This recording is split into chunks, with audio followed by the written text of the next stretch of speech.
Hey everybody, welcome back to another episode of the Awesome Sunday Show. Connor back as usual. And Pat.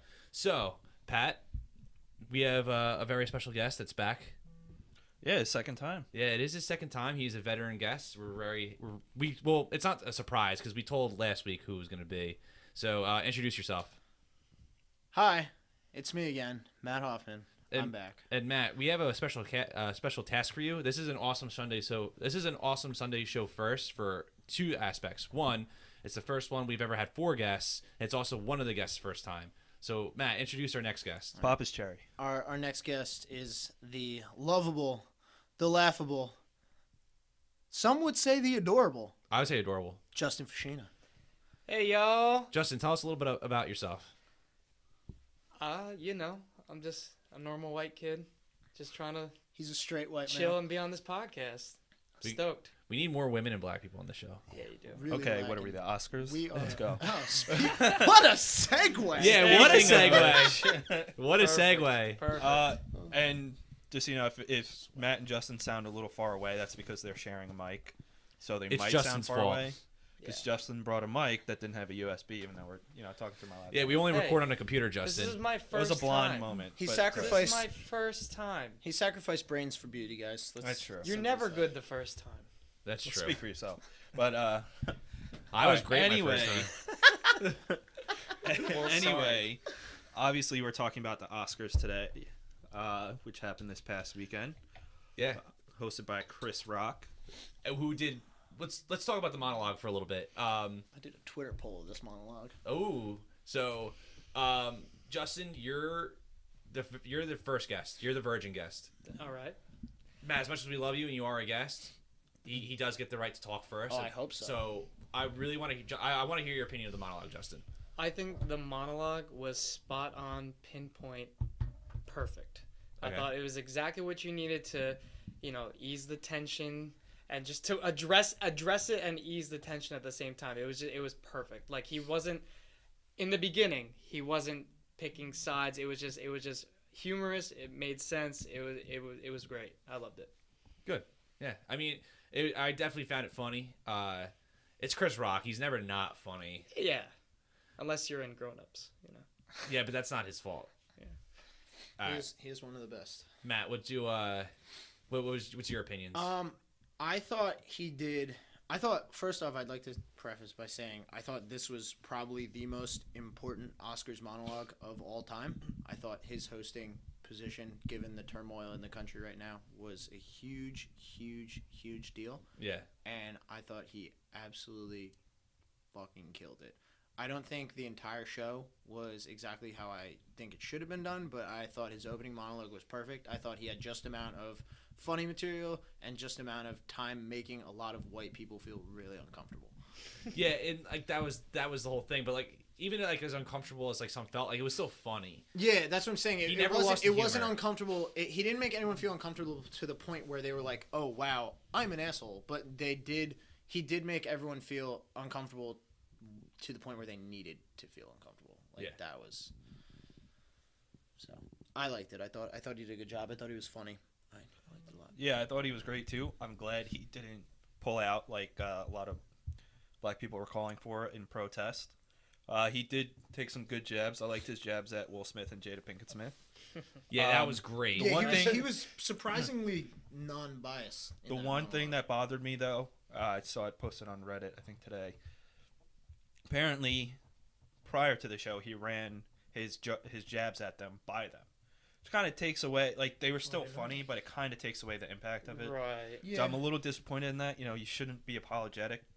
As a comedian, you just take your jabs and people get upset. Here's the thing: comedians aren't without friends. I know, but like, so at the same like I get it, and I agree to a certain extent. But like imagine like I'm hosting the Oscars and Justin's a famous actor but and like he I got wish. and like let's say he believes he got shafted, but me and Justin have been friends for a long time. I don't think he'd appreciate very much, even though I'm a comedian. I don't think he. But he didn't say anything that bad, to be honest. Well, here's the thing. He made though, fun of them for protesting, even though. But on a shouldn't have- on a serious subject with people who are black, so it might have been a big deal. Like, But they protested. Not that. First of all, Jada Pinkett Smith didn't do shit. She literally didn't star in anything. Will Smith starred in an average movie, and Average is a bit of a. which is being nice. Yeah. And apparently his performance throughout was very inconsistent and wasn't that great because he lost his accent and had it every other scene. I didn't even bother again, seeing I didn't that see the movie because it looked bad. If anyone should be upset, if any black actor, in my opinion, should be upset about a snub, is Michael B. Jordan. Okay. I agree Michael B. with Jordan that, should be the and only Yeah. one who's, and well, Idris Elba. maybe- Oh, okay, Yeah, yeah, Idris Idris Elba. Elba. I still have to see Beast of No Nation. Yeah, I it's- started it. I haven't haven't seen finished it it, yet, but That's good. all I Yeah, hear is everyone says amazing it's things. incredible. Well, And but he's good in everything. So. He's Yeah. amazing. Yeah, he's Yeah, fantastic. Michael B. Jordan. You was know, I excellent. really liked Idris Elba in actually, and I know this is totally like out of left You're field. already smiling, so I know this Oh, is gonna be jeez. fucking something wild. Dude, it's fuck. I love them in Pacific Rim.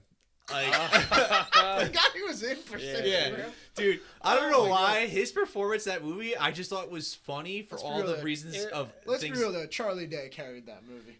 Well, I really like that movie. I love that movie. I think Because you it's- love the kaiju movies. I do love I thought kaiju it- movies. I thought it was okay. I thought it was alright. I love the scientists in Yeah. those movies. I know everyone hated them, but anyway, let's go. That movie got snubbed, but all right. So we agree. Then the monologue was funny. Definitely, absolutely historic. Yeah. We're gonna like, dude, like, hopefully our kids are into movies like we are. And if they're Yeah. not, then I'm disowning them. But Yeah. Seriously. like, I after watching this Oscars, like, I'm looking forward to like if I ever have children one day. I probably shouldn't have any kids, but they're like, That's oh for wow, like you watched that Oscars, like that, Yeah. like yeah, like because I could see this Oscars like 20 years from now being like, oh by the way, like the country was in turmoil, there's like the race relations were at all time low, blah blah blah, or whatever how you ever want to put it. Like I really believe like they'll be looking back at this as like a moment, as like a historic moment, and that's cool that we get to see stuff like that. You know, I mean, at a cost that's kind of high, yeah, maybe. It Sure. depends how you look at it, but yeah, it's cool. It was definitely a great Oscar. It was probably one of the best monologues. It was better than Seth MacFarlane's monologue, which I mean, like I was all excited for him to host the Oscars, and Well, the only good part of Seth MacFarlane hosting it was we saw your boobs. that was In pretty my funny. opinion. The rest of it was whatever. Neil Patrick Harris last year. I love Oh, Neil Patrick man. Harris. He was bad last year. Yeah, he was bad. tough. That friggin' Oscars hosting prediction has thing- really got a good way of making you dislike people you really Good enjoy. point. Yeah, I mean, I thought it was just bad. Here's the but thing, whatever. like honestly, like it should be. I understand like they want to bring in like new people and like fresh faces and like not have it the same person all the time, but it's like, dude, like I wouldn't mind if they just made it Billy Crystal every year. If they do Yeah. a good enough job, I mean, look at LL Cool J. He give it to hosts, him every few yeah, years. He hosts the far as I'm the concerned. Grammys, The Grammys, every yeah. year. He's hosted 5 straight years, but he does a good job. So Yeah, why would exactly. That's Give the it thing to though, because then somebody. you have like, dude, I love David Letterman so much, but like he's also notoriously known for hosting one of the worst Oscar shows of all time. Yeah. Like he's actually compared to like hosting like just as bad as like James Franco and Anne Hathaway. So that like was Franco's fault. most probably. And, No, it was. Yeah. It was, yeah. People like so like it's like dude like as like funny as it is to look back, and even though like I said I'm a huge fan of Letterman, obviously I wasn't like alive or really known like when that was going on, but of course there's YouTube, so Thank God for that. yeah, it's just like dude, like YouTube. I like as looking back and making fun of it is funny, but I'd rather have a consistently funny host for the Oscars. It's like, dude, I don't care if it's like, you know, if you want to make a Chris Rock, Billy Crystal, who's another successful host, Steve Martin. I Steve personally, Martin and Alec Baldwin together. Yeah, Yeah. dude, one if of they the were, best. they're that funny. was great. They are funny. Yeah. That was absolutely great. And like Alec Baldwin would like make fun of himself, which Yeah. you, So, I, yeah. I Surprisingly, honestly he thought does. I honestly thought Ellen DeGeneres did a really good job too. Like I think she's a I- good yeah. host. I think She's she's really host. funny, and now that She's she's had her funny. own show for like Yeah. She gets over, yeah, well it's over one of those 1,000 like when you episodes, she's yeah, got a when lot you're- of when more you're- experience. Yeah, when you're running a show like that on a day-to-day basis, that's a constant. Like you're gonna be good at that sort of thing. Oh yeah. I truthfully think, although a lot of people on Twitter were saying because of the success of their small presenting portions that either Kevin Hart or Louis C.K. should host. I would Oh love my for Louis gosh, C.K. yes. I would love for truthfully for either of them would be great. But I can really you want imagine? Louis. My only thing with Louis C.K. is I don't know if a suit could hold that much sweat for 4 hours. Oh, I really don't. Well, he know. would just change it while people are That's what I'm presenting. saying. Like he would have They'll to. just have a whole He'd have to come lineup. out in a different outfit. Otherwise, we would just. Or he by could the just end go of with the his night- classic black T-shirt. Yeah, There you jeans. go. That'd be Imagine awesome. him hosting Wear a a black tuxedo T-shirt shirt. and jeans. If I think I'm gonna run a Twitter poll after this podcast because like Yeah. I would like love to see like who would you like to see the host Oscars next year? For me, I would love to see Stephen Colbert host the think Oscars. Colbert would do a He good would job. be really I good. think he would do a good job. Yeah. I think because especially when it comes to like all the late like just in general the late night hosts that are around today. I They're mean, not all of them I like. Like I can't stand Bill Maher, but like most of them are really funny. John Oliver's been killing it. John like Oliver. Yeah, yeah, that's he what would he be a His, great His segment on Donald Trump make Donald was Trump amazing. it has 16 or 17 million views on YouTube right now. It was hilarious. amazing. It's so It's so good. So and yeah, Jimmy Fallon, like I think he would be a great Fallon would host. be fun, yeah. Even Kimmel would be okay. Oh you know what I mean? no, I think Kimmel would be I great. think Kimmel would be Yeah. good. I love Kimmel. I think yeah, Kimmel's he- the man. yeah, Because Kimmel doesn't hold Dude, back. his He bit, doesn't. his Kimmel's bit the after man. the Oscars Because was Disney protects him. fantastic. Disney totally Yeah. protects Kimmel. Well, But he does anytime he his thing. sends Guillermo on the red carpet, I love it. Yes. Uh, Anytime he sends Guillermo to do anything. yeah, Guillermo's the fucking man. I don't think I like Seth Meyers a lot, but he wouldn't be a good host. I'm not a huge fan. I don't think he's as bad as everyone says. I think Seth Meyers is actually doing late night really well. I think he's doing a really Well, good job. It's just to that see nobody the watches AV it. clubs, I think it was the AV club. I know they posted it. I don't know if it was theirs, but he's like doing the actual like classic late night. Yeah, that's what I mean. Like he's thing, doing which, it. he's doing it right. But still, I think that one of the other, I still think. specifically like Colbert I still or think Louis Kimmel. C.K. would be an would be awesome host because he's just. I think he would too. I think he's the funniest out of the suggestions that I've seen. Yeah. And I think truthfully, like when you're hosting something, you have to be able to be funny because, like, you could be a great host and be able to segue out of things, but like if you're not comedy based, it's tough to relieve that tension. So if there's a tense Seriously, moment, you might be able to deflect away from it, but it still leaves the tension hovering in the air. That was the If problem. you A lot can of make people, actors- if you can make people laugh, that tension disappears. A lot of actors can't think on their feet. Exactly. And comedians can do that. You know, almost all of them. Successful That ones. successful ones, Yeah. and you know they have the transitions, but they're able to.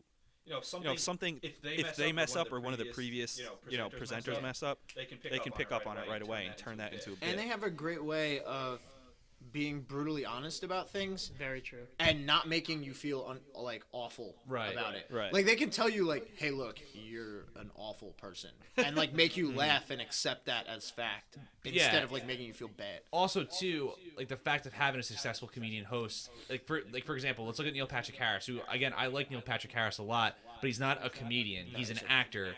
So like when something would mess up, it was awkward. But when you look at Chris Rock, most people didn't notice during the opening monologue. Chris Rock, an earpiece fell out of his ear. He caught it and it still kept going and just didn't let it bother him.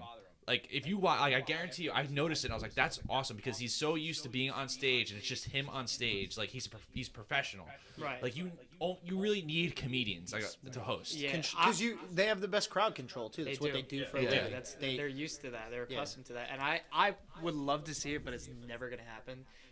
I hope it does. But Ricky Gervais is. Oh God, they'd freaking- never. They let will him never host. let that They happen. would never- They barely let him host. the I know. Golden I Globes. would They love never it let him because host he is fantastic. I wouldn't want him to host the Oscars though, just because like it would. Not that I don't appreciate his comedy. Oh, I love his comedy. I think like him host. It's the only reason. He's the only reason why I watch the Golden Globes. Yeah. Yeah. So it's just like, he dude, like- makes it, dude. Other Yeah. than the fact that everyone's trashed at the Golden Globes, Yeah. because that always leads to a funny moment or two. And also too, like I take the Oscar seriously. I don't take the yeah. Golden Globe seriously. Good point. Nobody And I does. don't, and I think exactly, and I think that would hinder his comedy though, is because a lot of the reason why he is funny at the Golden Globes because he knows the Golden Globes is a joke. It's like the Oscars really isn't a joke, No, even though you're right. sometimes it can be like at certain aspects. As far as like the Lego Movie being snubbed, I'm still pissed about that. And I agree. Yeah.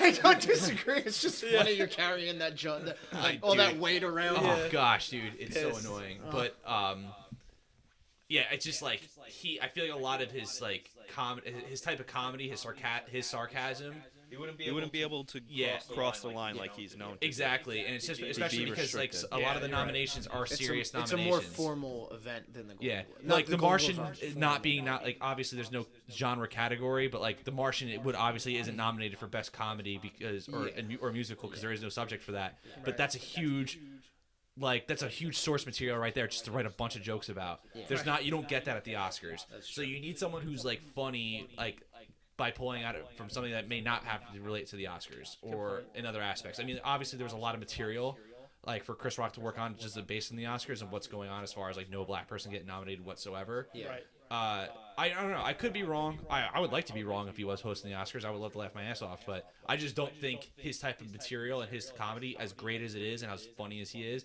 right for that kind of show. Gervais. I think that Seth MacFarlane was the closest you can get to that. Yeah. Yeah, but and that's the thing. It I think wasn't that yeah. successful. I was gonna say I think that's what because I still thought Seth MacFarlane was funny. I just think and that'll kill you when you're at home though. It's like, I mean, think about when you're watching a stand-up special or you're watching something that involves comedy like that. If you're watching a room, watch a guy. If that room is laughing, you will laugh. Like laughter is contagious. Yeah. Even if it's in a small degree. So like if the room is silent, even if you find it funny, you're not gonna laugh as hard as you would if you found it hilarious and the room found it hilarious. But that's the thing with the Oscars too, is I think you're definitely, as a host, you have to play towards the TV audience more than you do the room.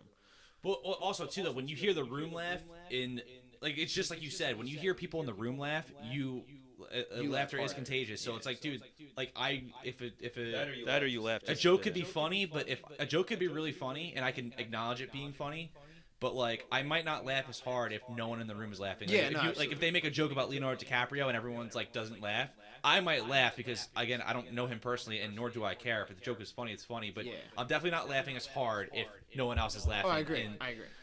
But like in Seth, and the thing with Seth MacFarlane is like he had the same type of attitude and or like kind of not material but sense of material of like he would when he hosted like the Comedy Central roast. Yeah.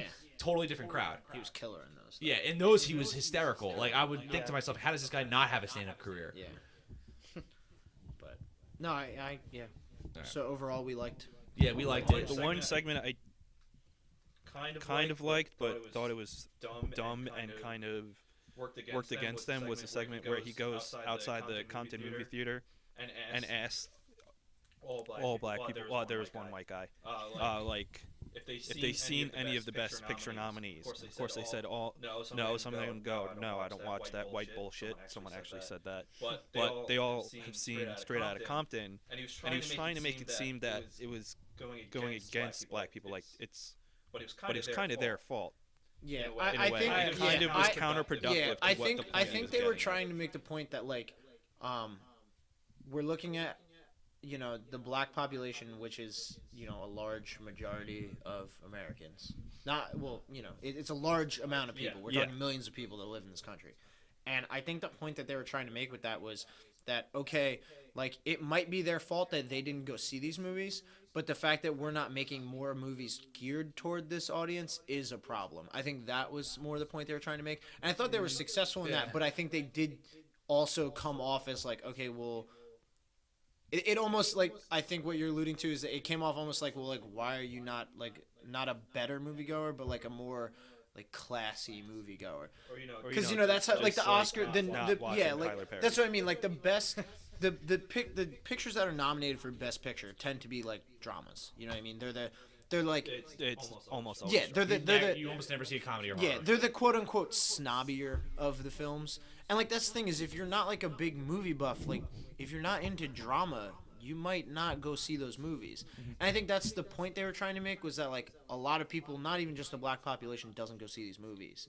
Yeah. And yeah, I think they could have done it better. I think the fact that they did all black people kind of actually made it seem like what they should have done was mostly black, in my opinion at least, is mostly black people and then thrown like, a couple Hispanic people in there, a couple white dudes to show that like even like these other demographics also aren't seeing these films. Yeah. Like I mean you look at what's the one I'm trying to like they talk, I mean people talk about it all the time in like on podcasts and in the media and stuff like How many of these Academy voters actually saw all these movies? I'm fairly certain. yeah, a lot I'm don't. fairly certain most of them The most prevalent one was 12 Years a Slave. When that came out, Yeah. a lot of voters even said, "Yeah, I haven't seen it, but I feel like I should vote." That's for what I'm it." saying, Yeah. and I can't think of a specific. I know there's a boatload of examples this year, but I can't think of a specific example off the top of my head. But I know there are movies out there that like plenty of people, and I'm sure. I mean, obviously, like all these nominations, there's a lot of movies. You know what I mean? Sure. I try to watch as many of as I can every year,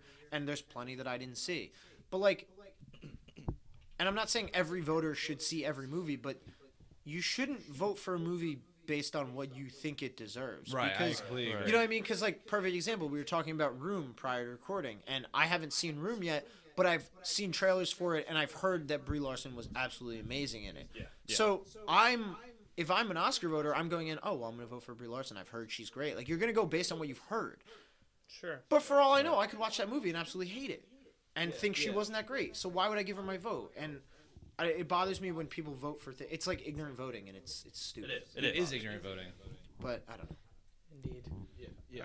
Alright. But yeah, the Oscars voting could be like a whole separate topic. But we're gonna start getting into. Before this podcast started, we had a huge conversation about voting in general, and like it's just like Basically, everything just needs to be fixed. yeah, everything needs to be fixed. The world sucks. We got problems. Yeah. So we're not gonna announce all the nominees, but we're gonna start with like the tech aspects first, and then work our way up, and then chime in if you got any comments on Oh this. yeah, I'm sure we have a lot of comments. First of all, the big winner of the night in terms of amount of wins was Mad Max. Yeah, which I was happy about. which is great.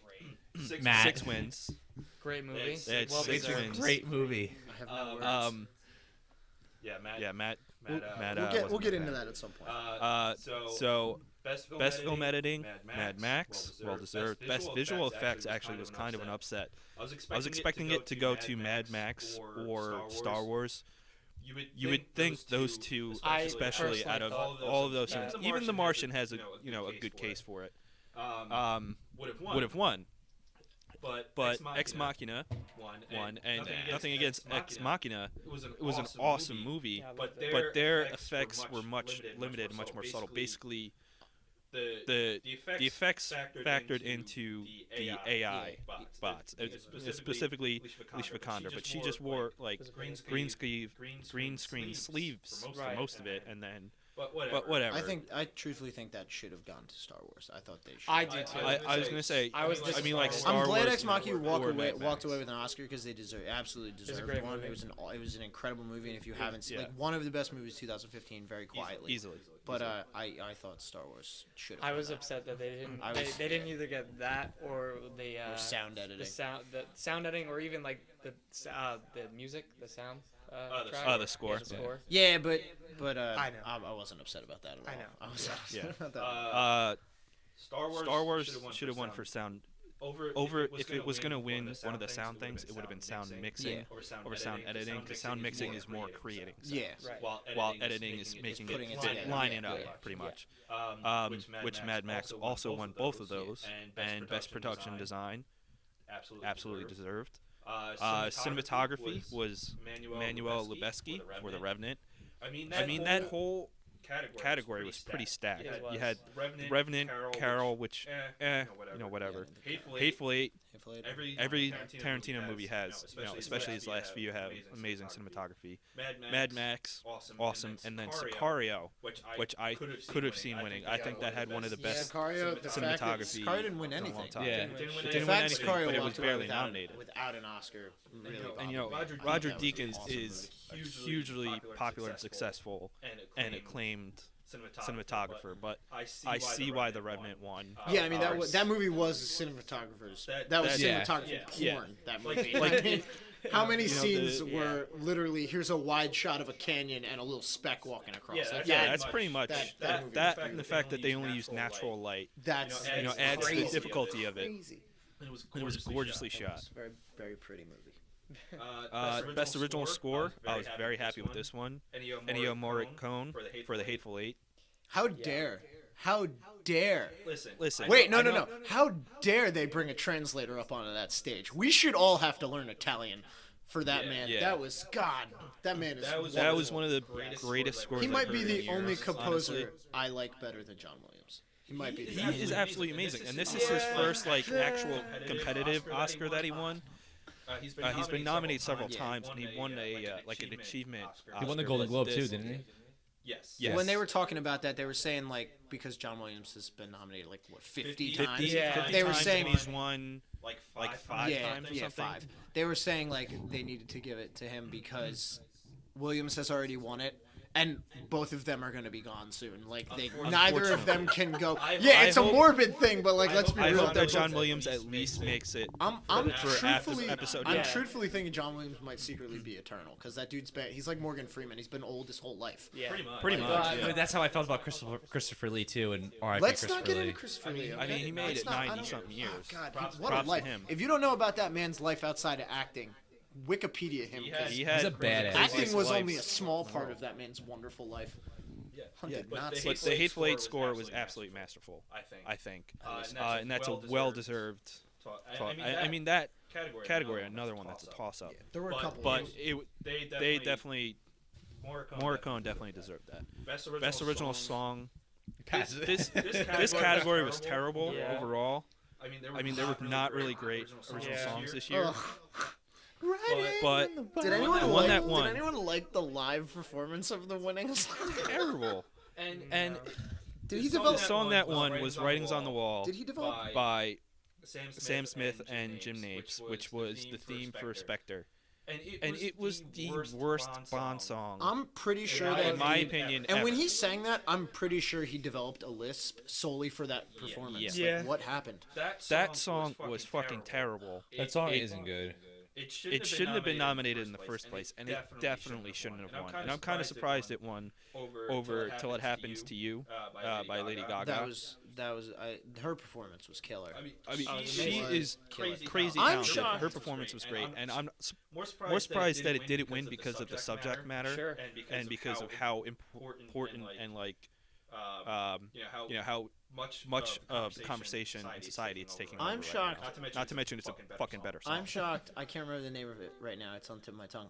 But that Wiz Khalifa and Charlie Puth song, that wasn't nominated for Fast because of- 7. because See You of Again. Paul See You Again. Walker? Yeah, I mean that song. Not on forget the movie. That song was one of the most popular songs like of the Yeah. year. How Yeah. did that not get? I'm not saying it deserved to win, but how did that not get nominated? Yeah, that's Yeah. true. I can see. I can totally I see think that. that Sam Smith winning was a case of the studio paying for the win. Yeah.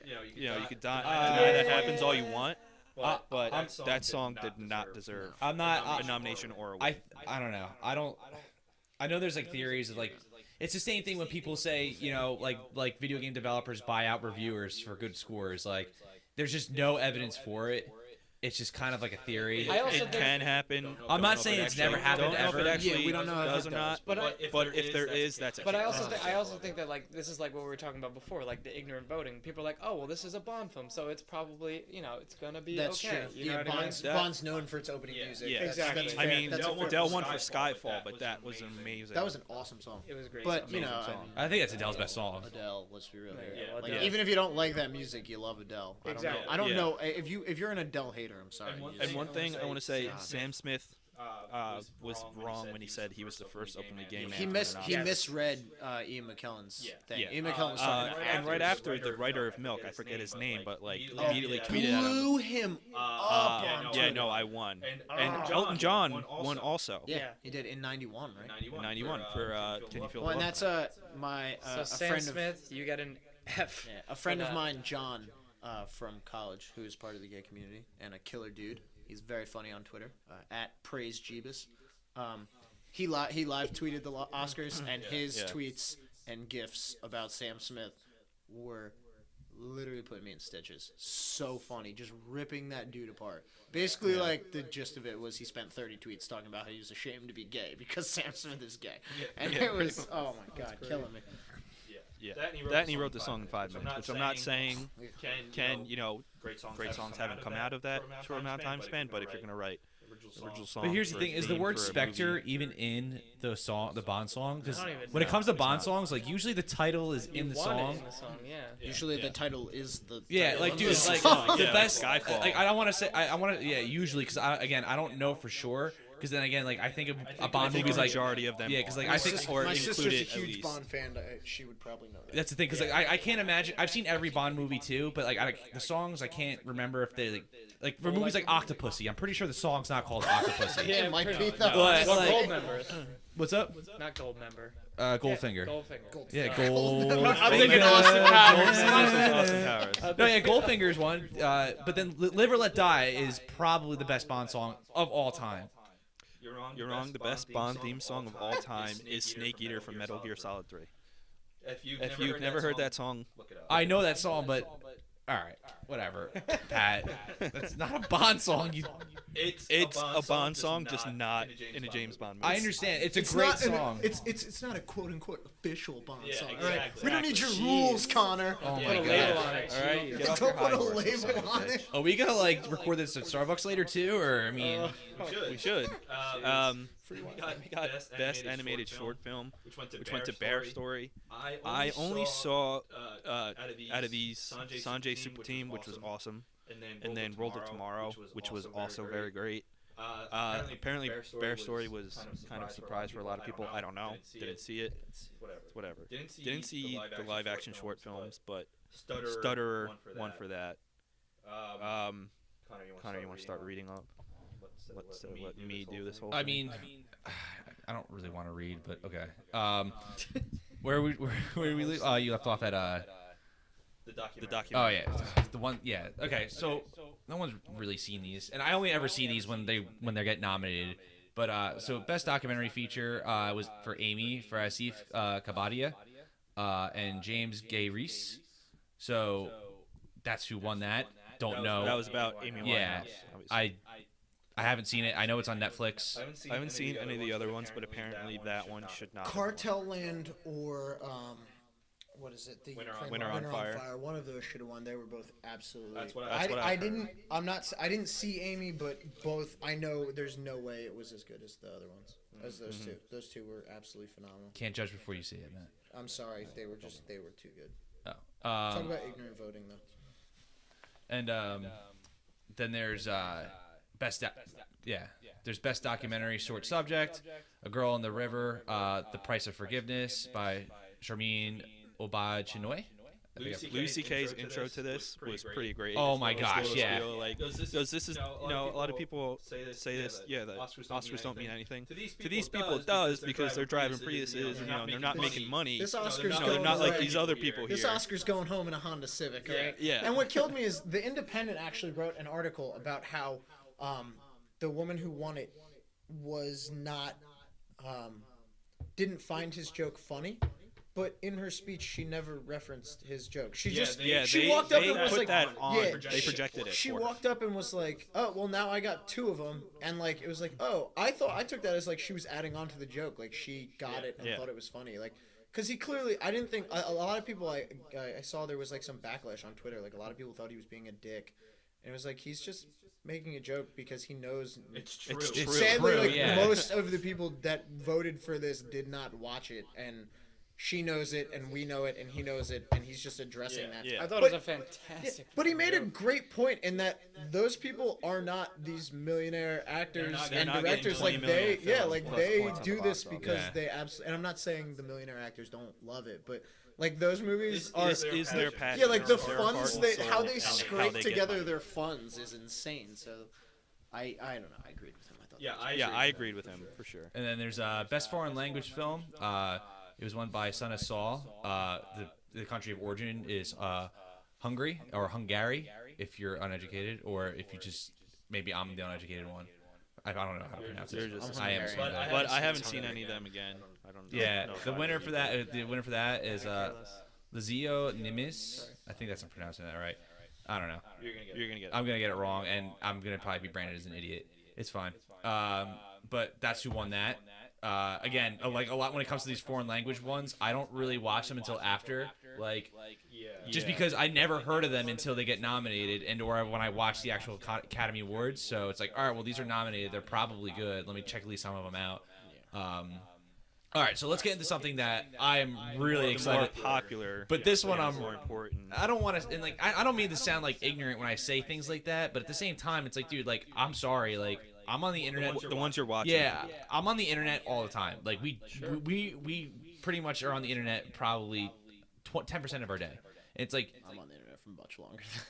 I'm trying not to sound like I mean, I'm I on the work- internet I for work 10% on of my the day internet. when I'm taking we a all shit. are I on the work. internet I at work least on once the. a day. I work we're on the internet internet. right now. right now. Yeah. And it's just like it just kind of baffles my mind that I don't hear that I don't hear these movies. Like I kind of feel bad, but at the same time, like dude, I don't know. Right. They're not even promoted over here, which is Yeah, that's the problem. Like you're never gonna hear about them until they're this. not. Yeah, and I feel bad about that because I would want to hear about these movies way before they get nominated. And it's the opposite for them because American movies, especially the bigger names, are promoted all over the world. Oh yeah, Yeah. Ameri- So American that's why media yeah. drives the world's media. Exactly. That's why we don't America. never hear about this. All right, so best animated feature film, went to Inside Out, and the Absolutely well deserved. Absolutely well And I deserved. think this one was a given. Its real competition was Anomalisa, which I watched the other day. It was actually the last Oscar film I needed to watch, and I watched it half an hour before the Oscars. It was weird. I mean, it was good, well done. It was a stop motion claymation film, Right. but it was just really weird. And but there's no doubt in my mind that Inside Out was going to win. And I just I'm want to. very I happy just with want to it. note for the listeners when Connor announced this winner, he just got the hugest boner. I swear to God. yeah, Yeah, like he's wearing jeans, and I'm pretty sure they're now ripped. yeah. When he, I'm looking I like was a here 90s guy over when here. this when it won. He stepped up and his pants were Did wet. he clap? Oh, Dude, Did, I did was- his did his pre-Leo ejaculatory response happen when Inside Out won? Gee. Okay, Oh, here's yeah. the thing about Inside Out and Pixar. Pixar, like, I can say that 80% of their movies are good, which is huge for any studio. You blew your Leo load. Just admit it. I did. Too But soon, dude. I'm a huge fan of this director, Pete Docter, and then Jonas Rivera won it too. I don't know if they co-directed it. I can't remember, but this guy's attached to. They did. They both directed it. Pete Docter's attached to Monsters Inc., which is amazing, and then unfortunately Monsters University followed it, which wasn't that good. I liked I liked Monsters it. I thought it University. was fine. I didn't think it was Monsters Inc., but I thought it was fine. Also, I thought it but he was also is attached to not my great. favorite Pixar movie and one of my top 10 favorite movies of all time, Up, which is like it's the best Pixar It is movie a great ever. movie. And then like so, Well, yeah, they were both nominated for that. What too. a- I think Up won for best animated feature. I think so, probably. Probably did. I think it did. But yeah, so like I was just like, dude, he deserves it. Like this guy kills it all the time. Like it's not even just because it's Disney and Pixar, which I understand. Like a lot of people think, oh, it's just fixed for Disney. Yeah. Well, not. It's because Pixar, with a couple exceptions, just turns out quality Yeah. movies, and that's what like all their best movies have been nominated. Like Toy Story was the first one nominated, and well deserved. The Toy Story series is amazing. Yeah. Up, Finding Nemo, Monsters Inc., and Inside Out are all amazing. Cars, I don't hate really like Cars. too much. I hate but- both those movies. Really? But it still did well. Cars 2 was just a terrible yeah. movie. The Incredibles, like Pixar is just known for I quality. also too, They crank it out. I'm not like Brave won one year for best animated feature, and I don't like that movie either. So like, I don't think it should. there's legitimately like 3 Pixar movies that I just don't like. Well, what was the recent one? Wasn't the Good was that a Pixar movie? The Good Yeah, Dinosaur. that got pretty much destroyed, not by the critics, but by the audiences. Yeah. Right, By the that's what way, I Up heard. won Best Original Score and Best Animated Feature Film, and it was, I do believe, only the 3rd animated movie to be nominated for Best Picture in 2009. Up, like for Best Picture. Yep. Holy I think. shit. Can you check if Toy Story was nominated for Best Picture? I wouldn't yeah. doubt it. I Oh, think no, the- second. The first, it was Pixar's first, following Beauty and the Beast. Yeah, I was just about to say Beauty and the Beast was okay. the first animated feature to be nominated, All right. Well, which not deservedly only so. That movie's was awesome. Inside Out's the best animated film last year. Is one of the best of any genre last year. Definitely. It was awesome. There's an edit of it on the internet that takes out all the brain parts, and if you watch it, they said it's very much like watching Boyhood. I actually saw that. Yeah, that's pretty much what it was. Boyhood's a great released movie. not too long after Inside Out was released. They released like a little short of it, and whatever. What was the daughter's name? Ellie. Ellie. Yeah. Ellie goes on a date. It's like 10 minutes long, maybe. It's really funny. It's a continuation of that, and it involves the dad a lot. Pixar shorts are Which is really fun though. Yes, Disney shorts in general are amazing. Are usually very good. Well, I could be wrong, but I'm pretty sure that Sanjay Super Team was the lead-in for Inside Out. Oh, really? I'm pretty sure they that was the lead-in. How Disney and Pixar normally do that. Yeah. Moving on. Yeah, so we're gonna get into something that like, and we had this conversation not too long ago. We're leading into So all right, I just got the list mixed up. So we had this conversation not too long ago about the winner of Best Adapted Screenplay, and not that we're upset about it. No, I'm not at all. But we went to The Big Short and the winners were Adam McKay and Charles Randolph. So, reason being, and it was an adapted screenplay with the original novel by Michael Lewis. Adam McKay is known for comedies. He's made like Anchorman, Talladega Nights, and most Will Ferrell movies. He's heavily involved. Did he do Step He Brothers? hasn't. I'm not positive. I know he's been involved in the producing and the writing. If he hasn't directed, Yeah. But if you would have told me 2 years ago that Adam McKay would be not only nominated for 2 Academy Awards, but would win one, I would have laughed in your face. Given I love all the comedies he's done. Don't get me wrong, but not an Academy guy. yeah, definitely not an Academy Award winner. But this one was well deserved. The Big Short. Step Brothers, just so you know. Yeah. The Big The Big Short was a really good movie. I'm glad it didn't win Best Picture like people were predicting, because it won at a couple of awards. Yeah, And the DGA. I might be. I could be I could wrong. be It wrong. won, The producer it won a couple won. that it was like the 13 of the last 19 to win this had won. Yeah, Yeah. Which is, Which I'm glad that it didn't win for Best Picture, because it definitely, in my opinion, at least, wasn't. And that was another toss-up. I could have seen actually The Martian winning yeah, that. see, I have a tough time with adapted screenplay if I haven't read what it was adapted from, because the only thing on this list, I read The Martian, and I read it before I saw the movie, and it is absolutely hysterical. It's an awesome book. I mean, it gets a little tedious because the writer Andy Weir actually does all the math for you, so like it can get kind of frustrating. You're like, okay, I get it. Like, you got a bunch of potatoes. Can we move on? But like for the guy's first book, it was really good. It was really funny. It's a quick read that you get, like, it's really easy to get through. Yeah.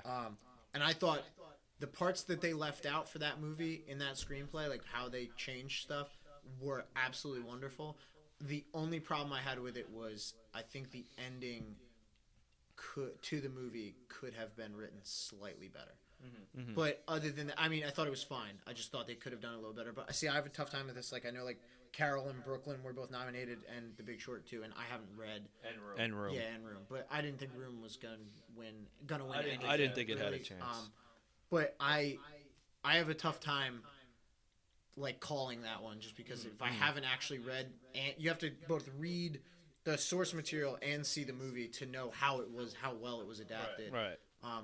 You could tell, though, by The Big Short, if you saw it, like, from a writing perspective, that movie was just wonderfully written. Like, just well put together. They took a super complicated process and concept and made it incredibly easy to understand and explain. And Definitely. That's not easy to do. They made good use of celebrity cameos by doing it. Yeah, and that's not easy to do. Some of that stuff, like, I'd taken finance classes and stuff, and I didn't know. It's over your head. And the fact that they made it not only easy to understand, but, like, entertaining to learn about. Yeah. Like, you left that movie knowing about real estate and not realizing you came out learning a lot. It's like having a fun high school teacher. Like, you're like, oh, wow, I was learning for an hour and a half. Like, that's pretty wild. But I agreed with that. I thought that was a good one. All right, It's the best original screenplay. Matt, would you like to take that? I would love to. So the nominees were Bridge of Spies, Ex Machina, Inside Out, Spotlight, and Straight Outta Compton. And the winner Straight Outta Compton. was not Straight Outta Compton. Yeah, Damn it. But well deserved and close to my heart.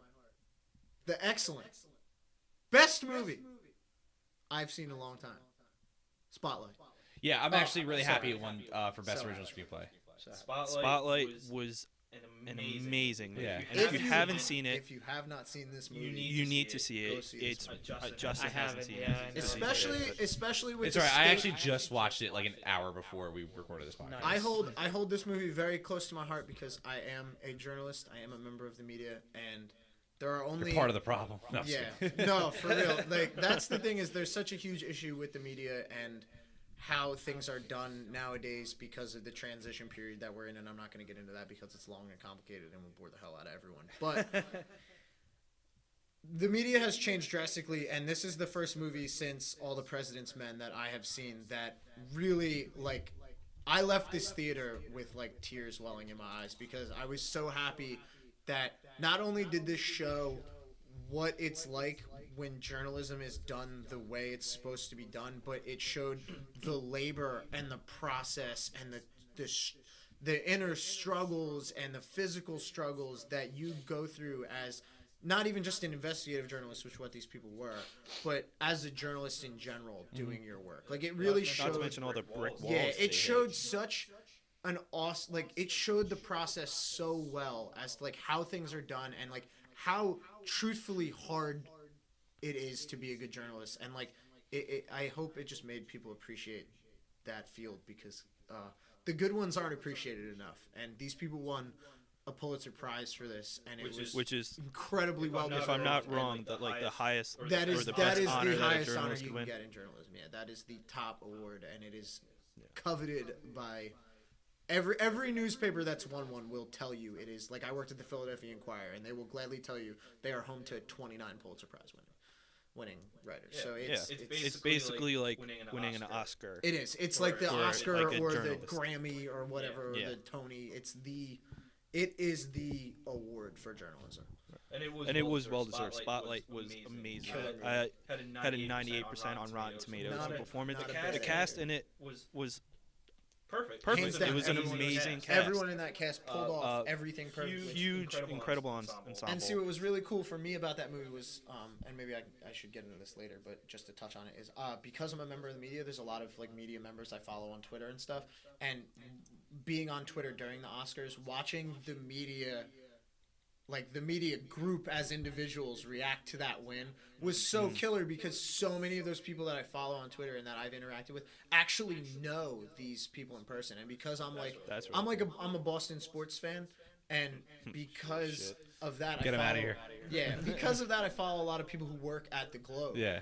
And a lot of them know these Yay. people, like, personally know these people. And it was really cool to see them, like, get hyped for their, like for their people. That was Right. just Right. that was really exciting for me. Yeah, I mean, that was another pretty pretty stacked stacked category. Straight Straight out of Compton, I think was only nominated because of its importance, especially especially given Not because the of rest of the controversy controversy given around this year's, year's casting. casting.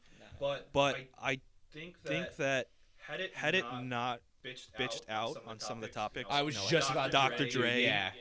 beating multiple women and a lot of the negative, very criminal activities that the members of NWA Or a part of. committed or were a part of, then I would have, given them a better shot. But I think they bitched I out. actually Yeah, don't. I actually I don't think think it so. deserved. I really like Straight Outta Compton as a movie, Love that. We but had a killer time. the fact that we did. That was a lot of fun. But whatchamacallit? I like The fact that it was nominated for best screenplay, best original screenplay, I don't feel like it deserved it just for those reasons. It's like See, I was fine with the nomination. I didn't think it deserved to win, but I was fine. I couldn't. My problem is like I could say I agree with the points you're making, but I couldn't think of a movie that deserved to be nominated over it. here's the You know what I thing. mean? As much as I like, Creed. as much as I've gone on to say that. It's not a bad choice. Creed- That's fair. Creed's not a bad choice. I'm Yeah, sorry. yeah, exactly. I stand corrected. But also too, as much as I criticize this movie, it's still not a terrible movie. It's not a bad, even a bad movie. No, it's a good, It's a good great movie. But It's a no, good movie. but also too, like even though for Hateful Eight, I criticize that movie a lot. It's definitely my least favorite Quentin Tarantino movie. But I'm sure the screenplay is baller. Like it probably could have been nominated for best original screenplay. It's just, the only problem I have with that movie is the editing and how they couldn't just cut it down. Well, see, and that's how you get into like how difficult it is to judge movies because there's so many different angles you can Yeah. take. Like my personal way that I judge movies is by going into things like, okay, what was this movie trying to achieve, and what was it, and like what did it do? Like, did it achieve what it was trying to achieve? Like, what was its goal? But then you can also look at it like, okay, was this just entertaining? You know what I mean? Like, if you walk out of a movie entertained, like, technically it was a good movie. Whether you True. whether you call it good or fine or whatever, like, if you're entertained, like, if you felt your money was well spent, then does that make it a good movie? Or does the fact that, I could walk out of, I might have not liked The Big Short, but its goal was obviously to explain and show how this 2008, financial crisis happened. It achieved that. So even if I didn't like it, absolutely. does that still make it a good movie? You know what I mean? And I think that's a tough thing a lot of critics have too. Is like, you can not like a movie and it can still be a good movie. You know what I mean? Yeah, and It's one thing I think Roger Ebert was really good at. Oh yeah, he was. He's straight up straight up. best. I did not He like was this the best. movie, but it was still very good because of these reasons. best. Yeah. He's even gone back and like changed his mind and or scored higher. Like I'll never forget his review of The Strangers, that horror movie. He gave it a scathing review. I liked it, I did but too. then he found out it was the director's first movie ever. Went back and watched it and was like, "Well, I guess there's certain aspects of this that was better." So he like rated it half a star higher. But that for like a prestige movie critic to go back and re-rate a movie, The most prestigious. yeah, the most movie Not critic a, ever. the. He's Yeah. like to but go back it's- and do that says a lot. And that's the thing is like you have to like I think that's the thing is like because there's so many factors that like when you look at a movie you have to take those sort of things in Yes. to like I just saw like you and we did a couch review of The Witch Oh yeah. and like even though we didn't like it There was aspects that we did there were like aspects about that it. we did and the fact that was that guy's first movie is I mean he made a good movie for his Yeah. first movie it was just I didn't think it achieved what it was trying to achieve. It was the most boring. Yeah, it was really it was the best boring movie I ever seen in my life. Check out that couch review. But people have a complication separating those Absolutely, two. yeah. You're absolutely right. Yeah. But and I think it's like the same thing like saying like what do you think is the best movie of all time and what is your favorite movie? Because like me Yeah. personally, my favorite movie is Saving Private Ryan. I don't think it's the Brilliant. best movie ever made. I think Shawshank Redemption is the best movie ever made. Hell And yeah. obviously, like you're allowed to dispute that. I will not. I will agree with you if you throw The Godfather out there. If you there's plenty of movies you can throw out Yeah. there. Citizen Kane. No, I see Casablanca, what you're saying. whatever. Like, Last of the Mohicans is my favorite movie of all time, but I think the best movie ever made is King Kong. There's another. Okay, yeah, that's another. See, that's the thing. You're the first person I've ever heard. Yeah, you're the first. But like, I think it's the best a movie lot ever of people. made. It's like you were saying. A lot of people struggle to separate that. It's like okay, Yeah.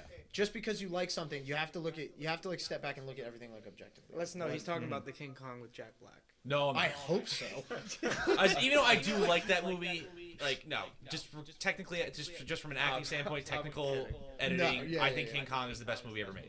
But let's go a little. Again, that's a different podcast for a different day. In fact, Let's keep that's on trucking, ladies. That's a great subject. I like Actually, that let's put that back in the Throw that in our pockets. Yeah. Back of my Yeah. mind. See you guys next week with that. Yeah. Good. Justin, Justin, you Yeah, guys. Justin, come on. So, I had to the read. next- You have to read too. So the Include him. It's the He guest. is it's the true. guest. You guys are being Dude, great hosts. before you go on, Yes, Justin's guys. rocking his Yes. teacher outfit on I came now. right from work. You actually kind of look like Billy Joe. I do like from, that. Green I Day. Yeah, do you do. like that. Oh, you really do. Unless except Teaching punk rock like you look 101. Hell yeah. like you have You're less, wearing little tunics, less makeup. eyeliner and like a little, not enough stubble. He's a little more like man than you are. But I do like that you matched your pants to your tie. That was very And he's wearing Star Wars stuff. Yeah. Which is the most important part of it. the best. about. The best. That's That's the about looking good. yeah for the man. podcast. Killing it. Look at you. Anyway, moving on. We're going to talk about the best supporting actress, and I just want to start off by saying that all of these ladies are fucking babes. Yeah, dude. Honestly, That's their top qualification. That's not where I thought you were going. Yeah. they are. Think of when you babes. when you think about it. We're like, the awesome hon- PC honestly, show. Honestly, You're adorable. You know that. honestly, I think they're babes. Honestly, I would hit every single one of them. Kate Winslet, Rachel McAdams, Rooney Mara, Jennifer Jason Leigh, and of course, Alicia Vikander. I would hit all of that. I love it. But seriously, on a serious perspective here, all respected actresses in Hollywood. I saw two of the movies that I saw The Hateful Eight with Jennifer Jason Leigh, and I thought she did really, really well. And She saw, did very well. Actually, I think that's all I saw. Yeah, because I didn't see Carol or Spotlight because I'm an idiot. And I didn't see Steve Jobs because I wasn't sure about it. But, Those are Bob Jobs. yeah. Bob Jobs. Jobs. But honestly, knowing Alicia Vikander, she was in Ex Machina too, and I think she's a fantastic actress. I think well deserving of the role. I didn't see Danish Girl, wasn't interested in it, but honestly, I heard she did well in it. Yeah. I saw a Danish girl. Her and Eddie Redmayne were the only two good things about Right. it. Yeah, well, it's too strong. I mean, to say. the cinematography and production design could be, but they're not great. Yeah. But It was a kind of average reviewed movie, kind of boring. But Alicia Vikander especially. I mean, they're two fantastic actors, great at their craft. Eddie Redmayne last year won, Incredible. He's well incredible. deservingly. He's Very He excited was- for Fantastical Beasts. Just gonna Yeah. throw Yeah. that plug in there. which is going to be a trilogy, Yeah. has been announced. But Yeah, Alicia Vikander. A lot of people said she should have won for Ex Machina or been, at least been nominated for it. Yeah, she was just as great in Ex Machina as she was in The Yeah. Danish Girl. But she But won. she won. Yeah. Well, She here's like, here's my doesn't matter which movie it Hot was take. for. She won. Here's my hot take Hot on take. this. I truthfully think she should have been nominated for Best Supporting Actress in Ex Machina, and in my opinion, I think for Danish Girl, she actually should have been nominated for Best Lead. Because if you think about it, her and Eddie Redmayne truthfully are co-leads in that that's movie. true. Yeah. It's Yes. not like Redmayne is the Main head, actor, like yeah. obviously, like you could watch that movie and truthfully call either of them a lead actor. Right. And Right. I think that's And you can't say. I think that's the why same she thing was for- a shoe. Well, actually, with the exception of Rooney Mara. Yeah. And That's I thought different. that's why she was a shoe-in for supporting, because it's like everyone else, like Jennifer Jason Leigh, obviously, like from what I've heard, has put together a phenomenal performance in that. She did. She And did. was she, I awesome. mean, she's Yeah. great in everything. I mean, the plot kind of starts and Yeah, very and I mean, revolves around and she's her, great, and she's essentially. great in everything. And I love Rooney Mara. I think she's one of the most versatile actresses in Babe, the world. Yeah. She's incredibly Um, talented, aside from Sorry. being a baby. But She was put in the wrong category, in my opinion. She should have been in the best leading actress, and Kate Blanchett should have been best supporting. Yeah. Because the movie was about Rooney Rooney Mara Mara and, falling in love with with Carol, Kate Kate Blanchett. Carol Carol's a great movie. I actually did see that one, but they should have been flip-flop. But But I agree with you on Alicia Vikander and her her it being basically- the yeah, lead I mean, in you the literally Danish you had a bunch of supporting actresses going up against a leading actress. It was like Yeah. it Yeah. was It was a like a shoe. cakewalk. Yeah, Like- there was no chance. Rachel McAdams and Kate Winslet were supporting. And Rachel McAdams was so Oh, good yeah, as and Sasha she's- Pfeiffer. she She was she's my so heart. good, and She it's and is- I a lot. I mean, I'm sure if you've read anything about Rachel McAdams' performances, or you've seen anything or listened to any interviews, Sasha Pfeiffer really had a hard time during the events of Yeah. Spotlight. She really struggled because her mom is like extremely Catholic, and she had a really hard time like being a part of outing the Catholic Church in what it was doing, Right. and also balancing her relationship with her mom as a religious person. And I thought Rachel McAdams showed that internal battle so well, and I Yeah. think that's something she does consistently well in Yeah, almost definitely. all of her movies. Like she because she does so much different stuff. I think she's actually, even though she's a high-rated actress, I think she's Oh very yeah, underrated. she's Yeah. a great Yeah. actress. She's one of my I favorites. have three minds here to help me out. So Rachel McAdams is in a movie that was so-so, but she was really good in it. What's that movie? And also, it stars the guy who was in Star Wars and in Ex Machina. At a time. At a time, the movie was okay, I like the but movie. there are she There are like problems with it. she sound like a lot of people say British actors are better than American actors. I understand the point, but you see an American actress pulling off a really good British accent in that movie. She and kills in every Like movie if I she- never saw, I She like didn't that movie. she didn't use a British accent. yeah, what's up? It took place in England, but she wasn't British in Oh, it. yes, No, she was. she wasn't. No, she wasn't. She was She an was American. I'm thinking of a different movie then. No, you're thinking of almost the right movie, but Yeah, because you're thinking of the right movie because Donald What Gleason. movie is she in that she's British then? I'm not familiar with her. It is Sherlock Holmes. Sherlock Holmes. Yeah, you're I'm thinking, yeah, no, yeah, all right. But no. she is killer in Sherlock Yeah, Holmes. she as is well. killer. She is She's killer in so Sherlock. sexy in She's that. good. Damn, I'm you sorry. just can't get off I'm this sorry. babe thing, man. Yeah. You are all about Put it, physicality. dude, You are God, shallow. Just I'm not put your shallow. pants back Shallow on, man. bag. Come Sorry, on, we wait, don't hold have on. time Come for on. this. Listen, I know you said you jokingly brought lube, but now you actually pulled it out. Yeah. I'm sorry. Things are Guys, getting guys. weird here. You think you're showing up to tape a podcast? Dude, Next thing you know, I you're loved her. having an orgy in I loved, conversation. but in all honesty, I loved Rach. I fell in love with that woman when she was in Notebook. But she's an amazing actress all around. Like she's incredibly she's talented. Great. Yeah. I honestly, because I didn't see Spotlight yet, I'm sure she was amazing in that.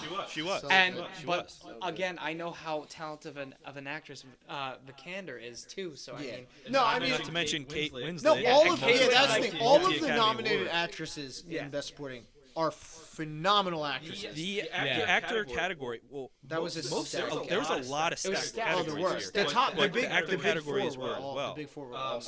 But Kate Winslet was amazing in Jobs. I thought she was Alicia's biggest competition. And I'm glad Alicia Vikander won because Kate Winslet has won before, but Steve Jobs, that movie is an okay movie. Yeah, but she's carried by her and Michael Fassbender. That movie would have been. Even if they weren't in it still would have been better than the Ashton Kutcher one. But without That's them, my favorite movie. As great as Aaron Sorkin is as a writer, he loses himself a lot of the time. And the way he wrote this script, Connor said it before, I think in our nomination podcast, where it was written in real time. Yeah, it's written and filmed in real time. So some of the scenes were like written to be 30 minutes. They were filmed that way. And that's a lot of dialogue. Do you guys like? Even though Aaron Sorkin is all dialogue, pretty much. He's the master of the walk and talk. Pretty That's much. why I like him so much.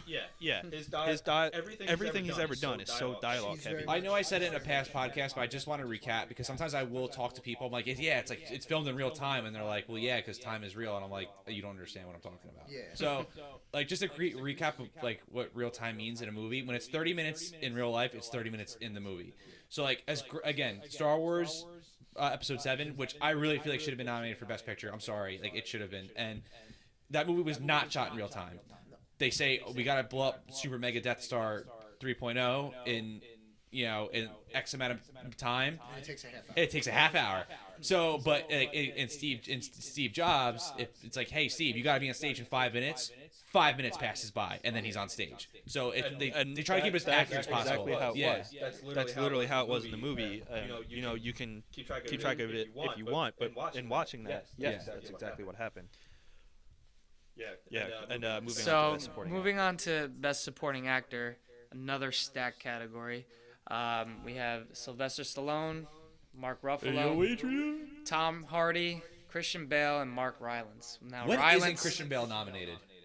because he's amazing. I feel like he's there all the time. Speaking of Christian Bale, if you have not seen The Machinist, go home, pause this, Excellent watch it. movie. It is his best movie. It is his best movie. And it's sorry, I didn't mean to interrupt you. Like No, three it's times. fine. No, Yeah, it's I'm fine. sorry. But obviously, Rylance went away with the victory with Bridge of Spies, which personally I think he was really good in, and I actually love the movie. I love It's the a movie too, fantastic and I movie. thought he was great in it too. I I do. think A this lot was an of upset. a lot of people believe that other actors were more well deserved, and I don't disagree.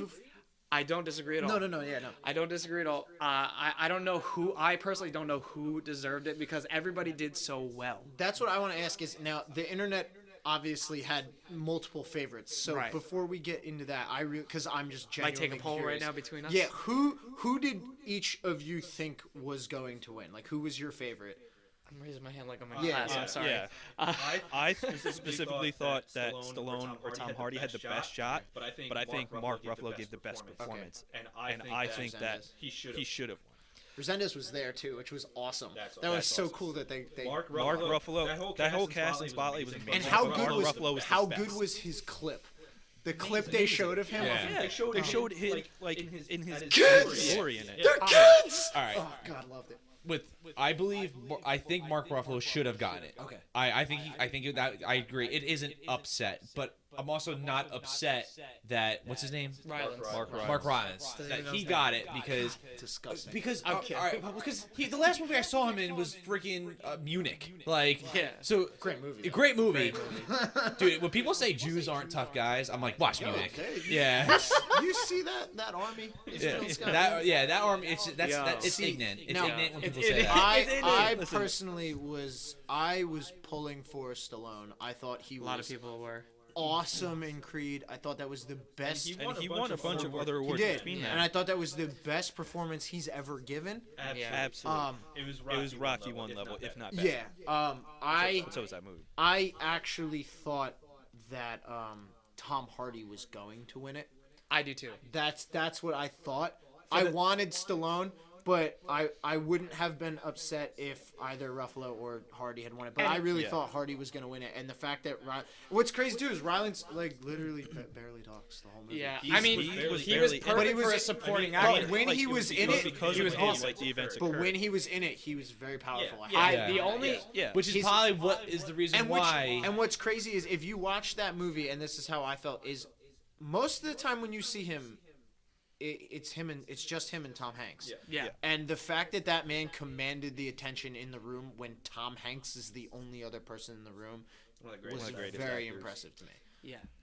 It's great. And to add, I'm gonna add in on your Tom Hardy comment because I honestly personally I thought it was gonna be a cakewalk for Tom Hardy, even though I thought everybody was very highly qualified. But for the same purpose with Tom Hardy also being in 2 banger of movies this past year with Mad Max and The Revenant. Oh, I thought it was the same Vikander like situation. People forget like Tom Hardy was in Mad Max. Yeah, like seriously. Because he I know because he barely talks. talks, but still the fact that he was a part of 2 excellent movies, I thought that he probably would have gotten the victory, especially because he was amazing in The Revenant. You know what I mean? I mean, he was fantastic, but I don't know. I'm not disappointed with any of the because honestly, it's another movie Donald Gleason was in. That dude, he had a great had 2015. Awesome 2015. Oh wow, yeah. Ex Machina, Star Wars, and The Revenant, and Brooklyn. Oh, he was in Brooklyn too. Killed it, dude. Watch out for that guy next year, man. That Donald Gleason. Fun fact: his dad is Brandon Gleason. Really? Also an actor. I didn't know that. I learned that on the Nerdist podcast. Are you gonna sit here and just pretend you didn't fart? We're gonna draw attention to this. Dude, you don't realize like out of all how many episodes do we have? Like 58 now or something like that. Wow. Mid 50s. Like I farted really loud in every episode. That's like, awesome. How do I not notice that? I guess the mic doesn't always pick it up. Glad to be a part of it. Yeah. I personally think Mark Rylance. He was fantastic. Obviously, I think it was an upset. And I think Christian Bale was great in The Big Short, but for the same, I don't think he should have been nominated, in my opinion. Really? And it's not because his performance was bad or anything. He was great. He's always great. It's just again, he wasn't in the movie as much as Steve Carell, Ryan Gosling, and he kind of had a smaller screen time. Well, I mean, so yeah. I'm glad he didn't win. I mean, does anybody think that anybody was snubbed of a nomination? For best supporting, Idris Elba. Yeah. Okay. Yeah. In my opinion. Yeah. And I think that had he been nominated, that he would have been included in the toss-up. Good point. Yeah, he could have been a winner of that. Absolutely. So moving on, Matt, you could take the next two. The next two. Okay, so we have Best Actress in a Leading Role, and this category was one of 2, I would say, categories where it was pretty much everyone in the room already knew who was winning. Absolutely. I like what you did there. Hey! The nominees were Cate Blanchett for Carol, Brie Larson for Room, Jennifer Lawrence for Joy, Charlotte Rampling for 45 Years, and my girl, Saoirse Ronan. Babe. They're for all Brooklyn. babes. You think Charlotte Rampling? Dude, Yeah, Charlotte Rampling's a babe. like in her 60s, time. 70s In her years time. Yeah, whatever, man. Age is just a The number. winner, Age the winner, as I'm sure everyone in the world knows, was Brie Larson. She carried from. I have not seen Room, but She was that movie. yeah, Pat has. So She Pat was that knows. movie. The rest of the movie was okay. I liked the movie a lot. Even Jacob Tremblay, he was good, was but he pissed awesome. me off too much. Yeah. So he's like, But- did he piss you off on? Oh, I don't care if they're a scale kid of, or not. On They a piss me scale off, of they piss me 1 off. to Dakota Fanning in War of the Worlds, how bad did he piss you off? Oh, it's not that bad. Yeah. Wait, did you ever see the Babadook? Yes. Dude, how I wanted to strangle but it. it was necessary. Exactly. They went for that. Yeah. But like I sometimes And it was the same thing in this. Yeah. In Room. It was It was the same deal. Yeah, I mean, But Brie Brie Larson, that movie would have been garbage if not for Brie Larson's performance. I'm just gonna throw out there. So that is well deserved. Brie Larson, if you're listening, I mean, if you're, I know you're with somebody, but like, I'm around. who's she with? I forget his Some name, dude that but is ugly he's as a lead singer in some. Who cares, man? I was a lead decent singer band. once. Come on. I'm pretty sure. You were a lead singer in a great band. Yeah, get at me, Two. girl. Two. Damn it, you're ignoring his Yeah, two. two. Yeah. The AV Club the other day posted one of Brie Larson's singles from when she was 16. Saw that. Which is she's about our age. She first got quote unquote popular for being a pop star. And I had no clue. Yeah, I didn't either until I saw that. I know she's young. But yeah, from when she was 16, and it was funny. Honestly, it was like a generic. It was like an Avril Lavigne song. She's basically the female version of Jared Leto. Yeah. Nice. Yeah. You know what? Ooh. Because she can do Jared Leto when he was presenting that award. Yo, how killer did he look? He killer, but he has no timing. So his reading of that. Oh, see, I loved it. I thought his natural awkwardness made that awkwardness so awesome. Oh, I loved it. But I love everything that guy does. So. I mean, personally, who would have thought? I mean, I'm just saying, like Brie Larson. I remember Brie Larson from when she was in 21 Jump Street, being high on drugs and banging on the door. Who would have? I mean. Didn't know the potential then, but now, obviously. like, oh my god! I had no clue And she was a pop star until now. Yeah. Well, hey man, now you know. Yeah, you learn something new every day. There you go. See now, for actress in a leading role, I thought Cate Blanchett obviously deserved to be nominated, but we talked. It should have been Swift. And actually, I think. See, I don't think Jennifer, as much as I love J Law, and I think she's an incredible actress, especially for her age. She didn't deserve to be nominated for Joy. No, because Joy was horrible. She was fantastic in it. One of her best performances. Not as good as Silver Linings Playbook, in my opinion, but still a really good performance. She was the only good thing about it. Rampling, I didn't see 45 Years. She's a good actress. That's the only one I haven't seen, and that's because I couldn't find it. And I actually think what had happened, what we discussed earlier, if Rooney Mara had been nominated for Best Actress, I think it would have truthfully been a toss-up. Then I think what that would have done is taken a lot. Well, see, I think it would have turned it from a one-way battle into a three-way battle because it would have taken a lot of talk off of Brie Larson and onto Rooney Mara, and then I think that actually pushes Saoirse Ronan up the chart. Because I absolutely love Saoirse Ronan. I thought she was fantastic. I think she deserved that. Incredibly talented actress. And if you have not seen the bit of her on The Late Show with Stephen Colbert showing people how to pronounce Irish names, you should watch it because it is absolutely hysterical. Her brogue is beautiful. Her everything is beautiful. But Saoirse. But again, like we all said, everyone in the room knew that Brie Larson was going to. Is it called Room or just The Room? Well, it's called Room. Because have you ever seen Ali G said The Room? He did. Which is the Tommy Wiseau movie, which is god awful. Did you ever? Have you ever seen The Room? Like with Tommy Wiseau? One of the worst movie ever made. It's I don't know if it's the worst movie ever made. That's a bold statement. Because it's one of them. If you've ever seen The Giant Claw or Plan 9 from Outer Space, you might change your mind. But like, dude, The Room, it's one of my favorite movies to watch because how laughably bad it is. But also, you have to watch the riff tracks live of The Room. It's the funniest thing you'll ever see in your life. James Franco is making a movie based on the making of The Room. That's awesome. Actually, it's got a pretty star-studded cast. I'm gonna see that then. But Ali G or Sacha Baron Cohen in his character Ali G called it The Room. And another thing I found out, he was not supposed to present as Ali G. Who did he present with again? Why am I blanking on her name? She gets stuck with the weird presenter every year, and I feel horrible.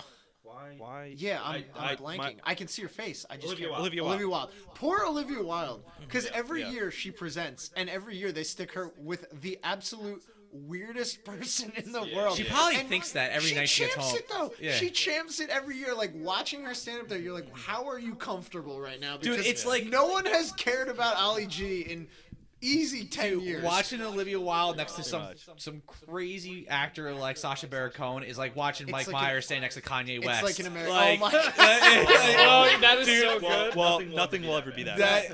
It was pretty bad. I want to make a movie like just around that whole thing leading up to that. Like I would totally get Michael B. Jordan to play Kanye West. Oh my God. I would have Mark Ruffalo play Mike Myers.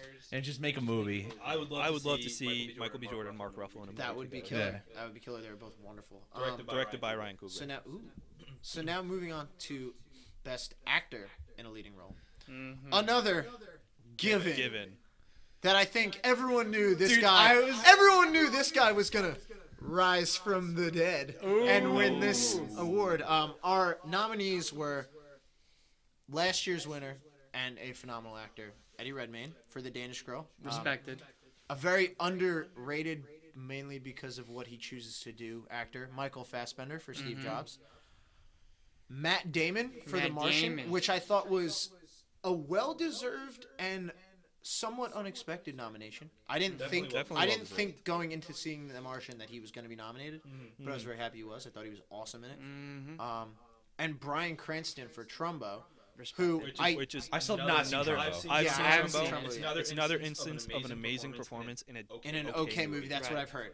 And Cranston obviously is great in everything he's done since Malcolm in the Middle. His performance as Trumbo was. I still think his best acting is in Malcolm in the Middle. Oh, he's so good. I'm sorry. He's so good. It's fine. I understand he's a very accomplished dramatic actor, but dude, I'm sorry, it's harder to be funny than to be dramatic. And he is constantly funny in Malcolm in the Middle. He's awesome, man.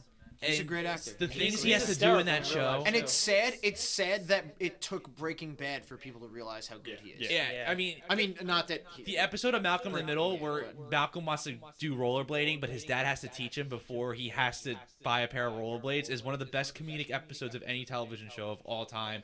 And Bryan Cranston kills it. And it's like the first or second season. And it's because he does this weird dance when he does rollerblading. You have to watch it. It's perfect. Yeah, I know exactly what we're talking about.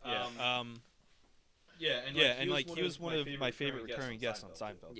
Yeah, he was the dentist. But that's what I heard is he was great in that. And like I said with Matt Damon, I was shocked with him. But I was shocked when because when I went into the movie, I wasn't like, oh, he's gonna get nominated for an Oscar for this.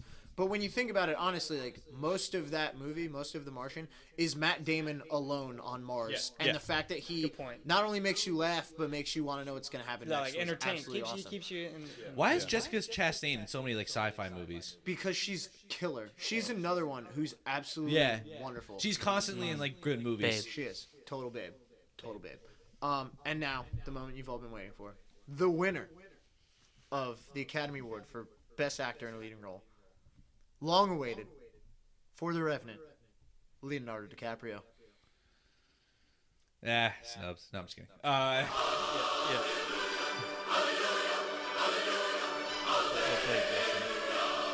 We know, obviously. We've all been waiting for this moment for a very long time. It is the end of an era for internet. It is. I know. It is. Yeah, it's kind of sad though. And we know you all had your crying Jordan, Leonardo DiCaprio. Praise the Lord. Ready to go. I actually, and we touched on this earlier when we were talking before the pod, but my favorite part about him winning was his speech. I thought he had by far the best speech out of any of the winners all night. It was clear. It was concise. He didn't stumble through it. He thanked all the right people. The fact that dude... The one person he left out, though, James Cameron. True. Surprisingly. But that didn't bother me. No, I didn't. That didn't bother me at all. Because the last time they did a movie together? When does James Cameron need recognition? Does he really need more recognition? Yeah. The thing that I thought was absolutely incredible was the fact that, I cannot remember the man's name, the fact that he thanked the guy who casted him in his first role. Which was a god-awful movie. Was it Critters 3. But or Critters 4. So cool. No, it was Critters 3. Because can you imagine being that guy that got Leo his first role?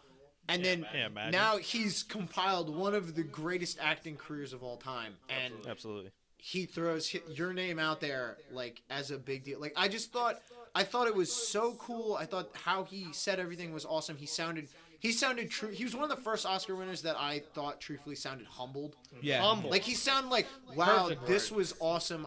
Did anybody see the video of him getting his Oscar engraved? No.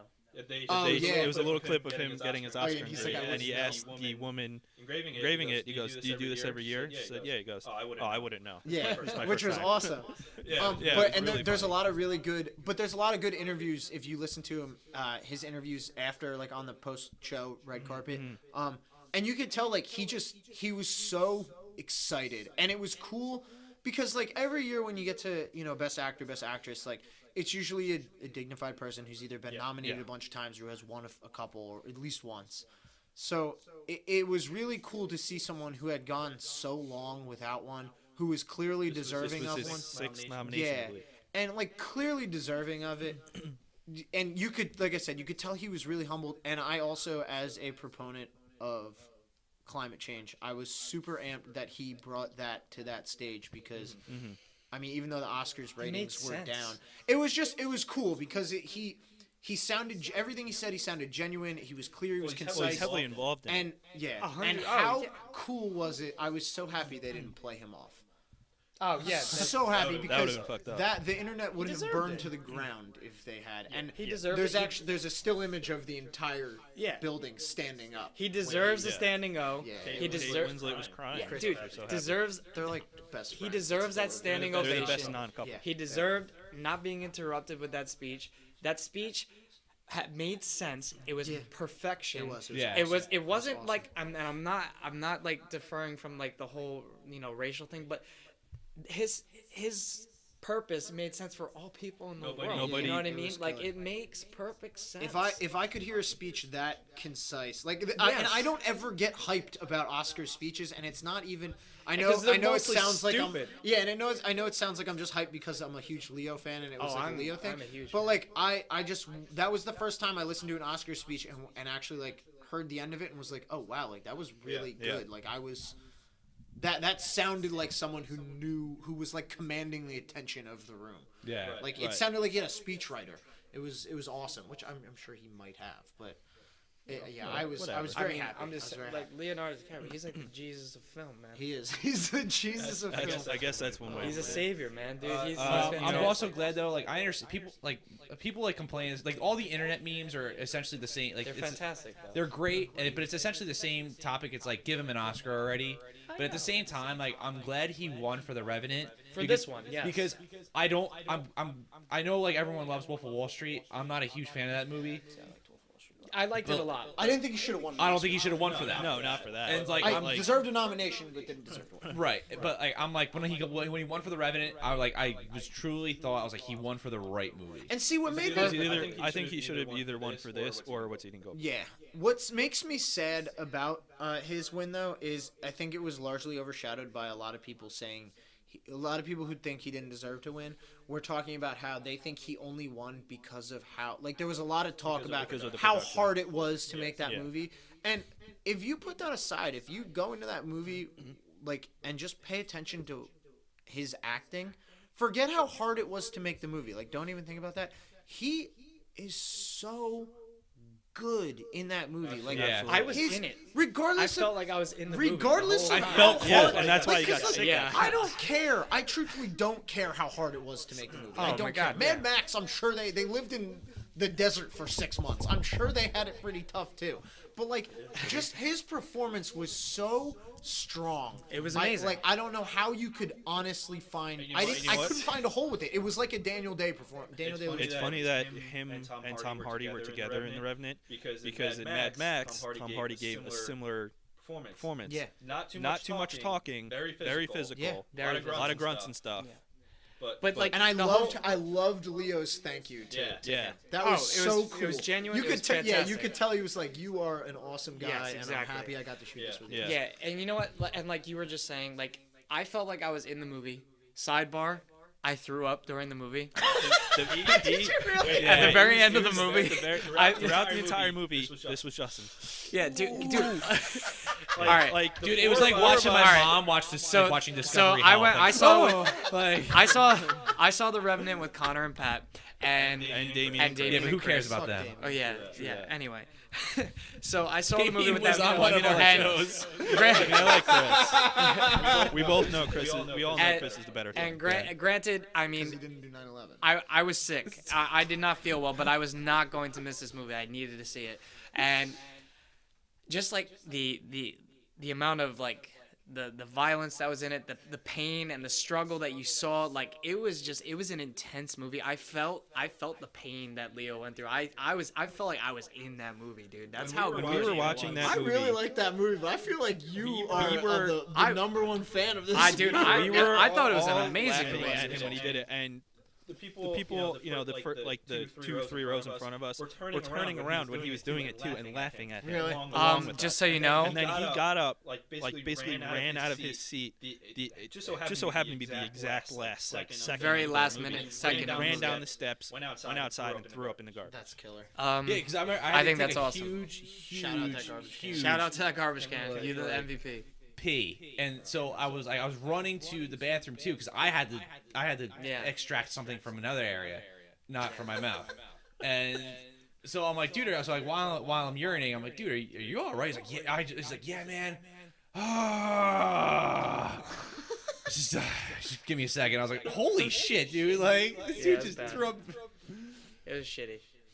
Anyway, great movie. I feel like we great. just said a story that made us look like such idiots, but But it's okay, we are idiots, So so you made fine, yourselves look like an accurate representation of what you are. So Pretty much. Now, obviously we all have huge boners for Leonardo DiCaprio. Huge, So dude, it's bulging right now. I hate that guy. No, I'm just kidding. an excellent segue into what I hope maybe is our next Yes. category. It's not the Nope. big one. It's the one before the big one. It's the The one best before director. big one. The best director. Best director. Good segue. Perfect segue. Yes. Best This director. is an upset for me. Wow. Well, it's not an upset. It's what I predicted, but it's not what I wanted. Okay. Best director nominees were Tom McCarthy for Spotlight. Great choice. Which is funny given his movie previous to that, The Cobbler, which was a god-awful movie. Yeah. 10% rating. it's Terrible movie. That's because Adam Sandler's in it. No, that's not it. It's just a bad movie.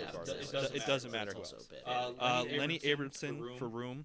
I don't think he should have been nominated. I don't really think if, like I said multiple times, if it wasn't for Brie Larson, that movie would have sucked. It had nothing to do with his directing. It's whatever.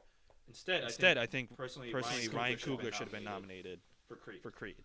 I agree. Ryan I think that should Coogler have is an been amazing that should have director. been there. But Creed should have been nominated for several things that it wasn't nominated for. So. Yes. Like in Best Picture, for which Room was also wrongly nominated for, in my We'll opinion. get into Best Picture. I will.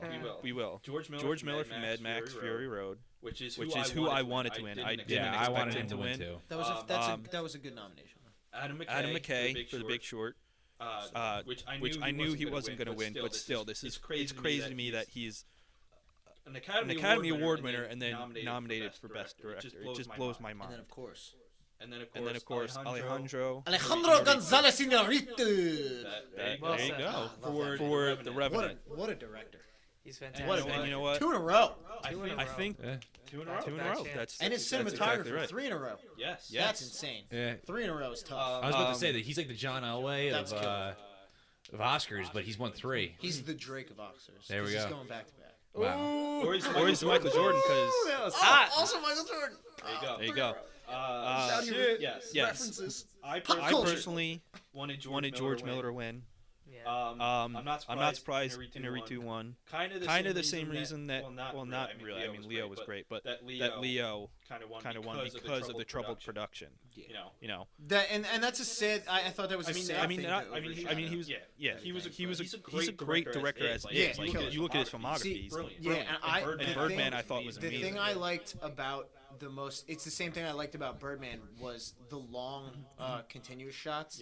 Yeah. And for And, that like- type of movie, yes. Yeah, like that scene, that like one of the opening scenes with the the opening scene with the river is beautiful, the title scene. Absolutely. And then the That fight scene, the fight scene in the very beginning when they're fleeing to the boat is truthfully was one of that was like up there as far as like continuous shot goes. That was up there with like Goodfellas for me. Like watching that, I was like, holy. Spoiler, honestly was if you brilliant. haven't seen the movie yet, in the beginning scene, a bunch of It's people your own die. damn fault. Yeah, a lot of people die. All right, here's the thing with The Revenant. With me is as I love that movie. If it won Best Picture, I wouldn't even be mad. I love that movie. I said it was a great movie.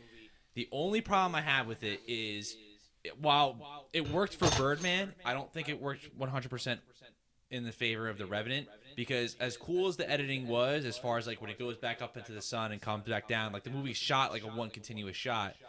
In some aspects, obviously there's some cuts. I mean, there was two or three scenes. The fight scene, and then the scene right before Leo gets mauled by a bear. When Tom Hardy's like telling them a real plan of action what they should. Like, and I understand like it's cool the way it's shot, and like again, it worked for Birdman, but the problem I had with The Revenant was I had trouble grasping the passage of time because of the editing and how it was shot. Whereas in Birdman, it's a short period of time, so it works. It works for its favor. But The Revenant, that's over like, dude, I had to like look at the story afterwards. That it was months. I was like, because I remember watching the movie, I was like, dude, that guy just got mauled, and like some of his scars or some of his cuts are healed. But then like, oh wait, it's got to be like a couple weeks down the road. They needed a couple of those time lapse shots where when they drop back and you show like the sun go across the sky. Like they needed. Like a few times. Like they didn't have any of those shots. Like again, the movie is fantastic. I'm not trying to deter you from saying, hey, it's not a good movie because of this. That was just my only issue with The Revenant. It was like, dude, like while watching the movie, I was confused of what time, like the amount of time has passed or has not passed. So like that was the only issue I had with it. I'm not saying he didn't deserve Best Director, but I really truly believe it really should have gone to George Miller. He was, I felt like he should have won, and I thought he was actually going to win. He won a bunch of the awards. See, too. Like I thought my thing was like watching George Miller win a lot of those awards, I was starting to lean towards, he's probably going to win Best Director. Yeah.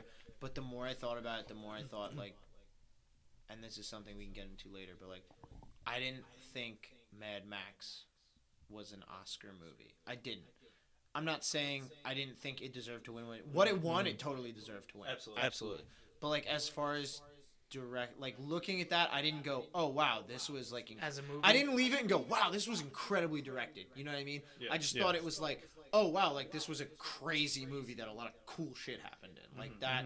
So I mean, I think George Miller's a great director. I think he deserved the nomination. I wasn't shocked he didn't win. Like I never had a thought. But also, that's just me. George Miller in general, a lot of people don't know this. He's a very versatile director. Like he can do a lot. Did you ever see that movie Lorenzo's Oil? Yeah, that's why he's so good. He does so much different stuff. Well, that and Babe and Happy Feet. Yeah, he's done a lot. Never expected. Yeah, that won an Oscar. I'm pretty sure. Actually. Yeah, he's one of those guys. He's just one of those guys. He's really interesting. He like worked in a hospital before he became a director, and like that's kind of why like a lot of people. He said it was like depressing working in a hospital, so he decided to work on Mad Max. Like it's just like he's a really interesting guy. I just wanted him to win. I'm a huge fan of George Miller. He looks like an interesting guy, honestly. He is. Let's be real, he's weird looking. Yeah. Well, but also too like, dude, he's in a country where he's in an isolated country / continent. Like, I don't know. I've met like 2 people from Australia in my life, and like, dude, I really want to go to Australia because they're far out people. Just be careful because everything can kill you. Yeah, exactly. And even like except for the people. Go the other direction. Yeah, see, that would freak me. That would freak me out. Like the 2 people in my life that I've met that are from Australia, and in the most positive way possible that I mean, the weirdest people I ever met. Like weirdness drives. You must not have met a lot of. But that's the thing, though. Weirdness drives creativity. And you know what? I mean, I want to back you up on the whole Mad Max thing. I mean, I know we're gonna get into Best Picture. We're gonna get into it. But like, kind of like what you said, Mad Max. To me, it kind of reminded me of like a big game of Manhunt. You know what I mean? Yeah. They go to a place like, oh shit, we gotta turn back. You know, and then like, there you go, you win the game. I'm gonna defend myself in a minute because I feel like me and you have polar opposite opinions right here. I get it. Fine. I'm gonna defend myself. I didn't think George Miller was going to win. I wanted him to win. Yeah, and that's fair. I thought he deserved the nomination. So completely satisfied with the 2 wins. Yeah. The other person I would have wanted to win was Tom McCarthy, but he got the original screenplay. That's fine. And then next category. The final one, the big one. The category. The category. The one you've all been waiting for, which I think they didn't spend anywhere near enough time on because it went way over time. However, I mean, Best Director was another stacked category, but this one was crazy. With the exception of one, in my opinion, was Best Picture. Yeah, one bad movie out of what 8 nominees, 7 nominees? Yeah, 8. There was definitely again. In my opinion, Room should not have been nominated. Say it again. Star Wars should have been nominated. Star Wars. well deserving of it. But if they weren't going to put in Star Wars, Creed. Yeah. The only reason I loved Creed, the only reason I think Star Wars should have been over is because I'm sorry, any movie that makes that much money has to be in stupid. How do you pull that many people to go see your movie and not get considered for Best Picture? Not to mention how highly rated it was. Yeah, everybody liked it. 94%. Everybody liked it. Very high. That's what I'm saying. Yeah. Like, And also, not everybody, but it was on a lot of 94% top people 10 liked it. lists. Yes. I'm pretty sure AFI, American Film Institute, had Star Wars Episode 7 on their top 10 lists for the movies. Right. It was probably if not my first. Like, I would have to think of what was the best movie I saw in 2015. But out of all those movies, like, I would either be number one or two for me. Yeah. Star Wars. It was definitely, I don't want to say my favorite, even though I'm a huge Star Wars fan, because my favorite was we'll get into, but yeah, I loved it. It was definitely in my top two as far as Yeah, movies. I agree that just it in was general. snubbed of a nomination. Yeah. But, I mean, what are you gonna do? It's still, they're the one with the last laugh. Like, They made a shit ton for of money. So. for example, Yes. I know we already went over Best Actress, but what's her name? That plays Rey, Daisy Ridley, Oh my God, yes, who is Babe. another Babe. Ray is Honestly, back. like, when I walked out of that movie, I was like, I can see her getting a Best Actress nom, She was good, and she was really didn't good. at all. And like, I guess again, like, I could have seen Boyega getting supporting. it does. I do have a problem with the Academy as far as like nominating only certain movies. Like, there's a reason why the term Oscar bait is a term, and it's like you'll never like a movie like That's what Looper the getting a little danger is. overlooked. Yeah, movies are literally made to be nominated for Oscars, which is sad because Yeah. they should just look at like the fact that comedies don't. For some of them, they turn out really well. Oh, absolutely.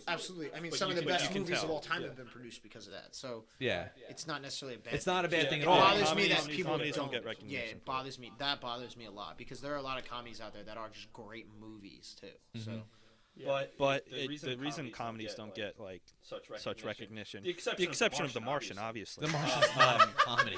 it was pretty funny. Gosh. It's because not everybody has the same sense of humor, Absolutely. and that's why most comedies aren't rated that well. Yeah, because they can be With totally the exception of they few, can be because- totally hit or miss. Yeah, they're very hit or miss for a lot of people. So that's why they really don't get considered at all. But at all. Same But thing for everybody, horror, though. everybody can relate to something dramatic or sad happening. Yeah. That's universal. It's the same thing for horror though, because like a lot of what's scary for you might not be scary for me. So, Exactly, and a lot of horror movies are poorly made. but the ones that are good really get overlooked. I know. I agree. But it's not going to change anytime soon. So the rest of the nominees: Room, Revenant, Martian, Mad Max Fury Road, which is impressive to see a genre film nominated for that. To be honest. Yeah. Not to mention it was the highest rated movie of 2015. And has been on a lot of top 10 lists and number one on a lot of top 10 lists. AV Club even put it number one. Let's finish the damn list. That's fine. Yeah. Brooklyn, which was You can keep going. great. Pat. I'm gonna. No, about I'm Mad messing- Max. I'm messing. I'll We'll get into it. Yeah. We'll get We'll into get it. Duty there, Pat. We'll get into get it. into it As if you don't agree. Brooklyn was another great movie. It's not as cheesy as the trailer makes it seem. It's actually really good. A really Good drama. And And yes, Saoirse Ronan carried it. Then Then we got Bridge of Spies, which was awesome. Oh, great Great movie. movie. If you're It was really fantastic. if you're a guy that likes history like me, watch Bridge of Yeah, Spies. loved it. Loved It it. was an awesome movie. It was. I mean, Tom Tom Hanks Hanks is brilliant. brilliant. He's the man. I have a He's- friend. If Leo's the Jesus of movies, you Tom should Hanks should is stop the being most friends with that phenomenal. person. He's the Moses. He's the He's the Moses. He's the Moses. Leo's the Because he Jesus. leads you Tom to the Hanks is promised the God. We won't get into that. Sorry. And But- then But Bridge of Bridge of Spies was brilliant. brilliant. I mean, obviously, Steven Steven Spielberg directed it, and he's made some bombs. Everybody has, But this was one of his best, in my yeah, opinion. it was And good. It was the Coen brothers co-wrote it. Wasn't his best, but it's brilliant. I agree with you. I really do. No, I know. Then the Big Short, which was really good. Very good. It won. I think We said it before. It won. I forget which It won. award ceremony it was, but it won an award that every. No, But I'm talking about like the producer director's guild award. A or SAG. whatever. I think it won SAG. There was it was one of those awards that every movie since 2006 has who has won it has No, won Best I Picture. actually was shocked. Best Picture because other than Room, because every movie was so good. Yeah. That was, for me going into it, was a complete and total toss up. Like, I honestly, I had my pick, but I didn't have that pick with confidence about whether I was right or not. I'll admit that. Yeah. And then obviously the last nomination was Matt. Spotlight Which was the winner because it was Dun, dun, dun. the best movie made it was in really 2015. As he said that, It was the he's best staring right at me. It was the best movie made in 2015. He is so hard right now. Yeah, I'm quite erect. But Spotlight, well deserved. It was an amazing. No, movie. I'm not mad that it won. One Like, of the best last year. Best picture. It is a fantastic movie. There was so many. I had a feeling that was going to win. Again, I would have loved for Mad Max to win. I think if Mad Max would have won, it would have been just it would have been a big Oscars moment if Mad Max won. I'll admit that. Yes, but Spotlight is 100% deserving. And now, for those of you listening, as it's probably been made clear, I did not like Mad Max. And shout out to Derek Koch, Nick Vicente, and Phil Pace, who went and saw it with me and all agree with me that we did not like it. We walked out of that movie, and my friend Nick turned to me and said, "I feel like I just watched the Bane origin story," because that's how I felt. Now, look, I'm gonna defend myself, and I'm gonna do this in a clear And well deserved. I'm gonna do this in a clear and concise give me way, the time. so that way you guys can at least understand where I'm coming from. Now, I understand why people liked it. I get it. I get the likability. My biggest, like I was saying, the biggest way I judge movies, number one, is what is it trying to achieve, and did it achieve what it's trying to achieve? I still, to this day, do not know what Mad Max was trying to achieve. I don't. I can't figure it out. I don't know what that movie's goal was. I don't know if it was just trying to entertain me, or if it was trying to tell a story, or if it was trying to push. I don't know. Really wasn't I don't much know. of a plot. Exactly.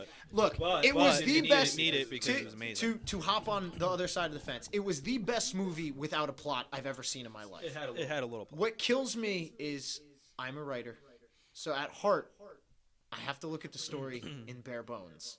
Like I have to like. That's why I like dramas so much. It's because most good dramas are very well written. Mad Max had no story to me. It had no, yes, it was a story, but it was the basic, the bad guy has the girl, rescue the girl, free the people from the bad guy. It was kind of like, to me, it kind of reminded me of Avatar.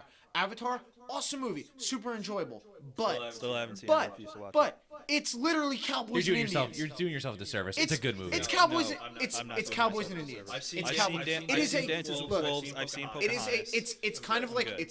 this is what Mad Max reminded me of. And I didn't like Mad Max solely because it didn't have a plot and I could not figure out what it was trying to achieve. And that really bothers me. I left confused. And I've seen the other Mad Maxes, and I know the story of Mad Max, and I get it. And I was entertained. I went, okay, I didn't feel like I wasted my time. I just didn't think it was good from the fact that there was no point to the movie. It was let's just make a movie for the sake of making a movie. To me, I kind of looked at it like how I looked at Avatar and how I looked at Boyhood. Boyhood, good movie, but I don't think it was I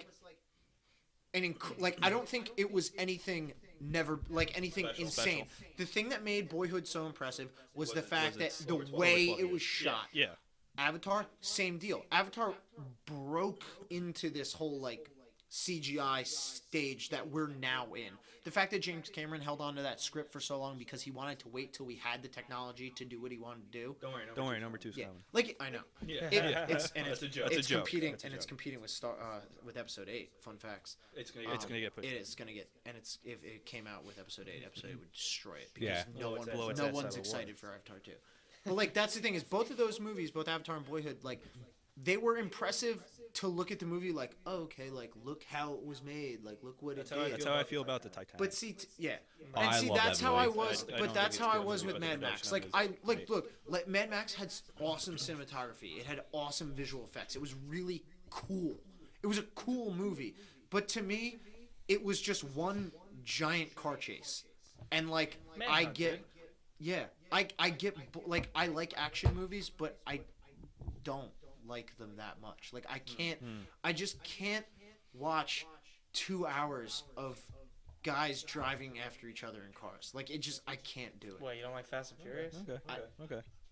Let's be real. Like, I hold that franchise Fast close and to my Furious heart, but movies none are of not those that good. movies are groundbreaking. You know what? I love Fast and Furious too. Everyone loves Fast and I Furious. still haven't seen Fast 7. Oh, God. I I haven't seen past Too Fast, Too Furious. Yeah, I'm not. That's the worst one. That is My the worst thing, one. too, is... Not worse than Tokyo Drift. No, Tokyo Drift is better than Too Fast, Too Furious. I agree. They're both bad movies. Seen them all. They're not impressive except for the first one. Fast 5 though is the best one out of all of them.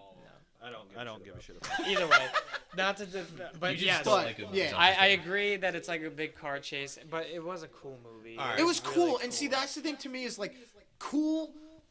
Like I have no problem with that, and like I said, I didn't feel like I had wasted my time or my money. I just I didn't get it. I left the movie with questions. All I right. don't like that because it wasn't a thriller. I wasn't supposed to leave with questions.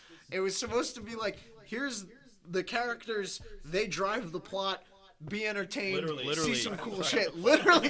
You with the puns, killing it today. Yeah, you They are drive the killing it. plot. You walk out. You're happy. I walked out like, what the fuck did I just watch? Yeah, I I don't hear you. understand. I just watched a bunch of. It was like I thought Michael Bay had directed it. It was just a bunch of. Oh, I'm just kidding. all right. I'm kidding. Here we go. All right, okay. That was below the belt. No, I didn't think it was the worst movie I've ever seen. Like I said, it was the best movie without a plot I've ever seen. All right. I just we couldn't go. get behind it. Here's This is why I think Mad Max was the best film of 2015. This is why you're wrong. Or I shouldn't say best film because again it's a toss up with that and Star Wars. okay.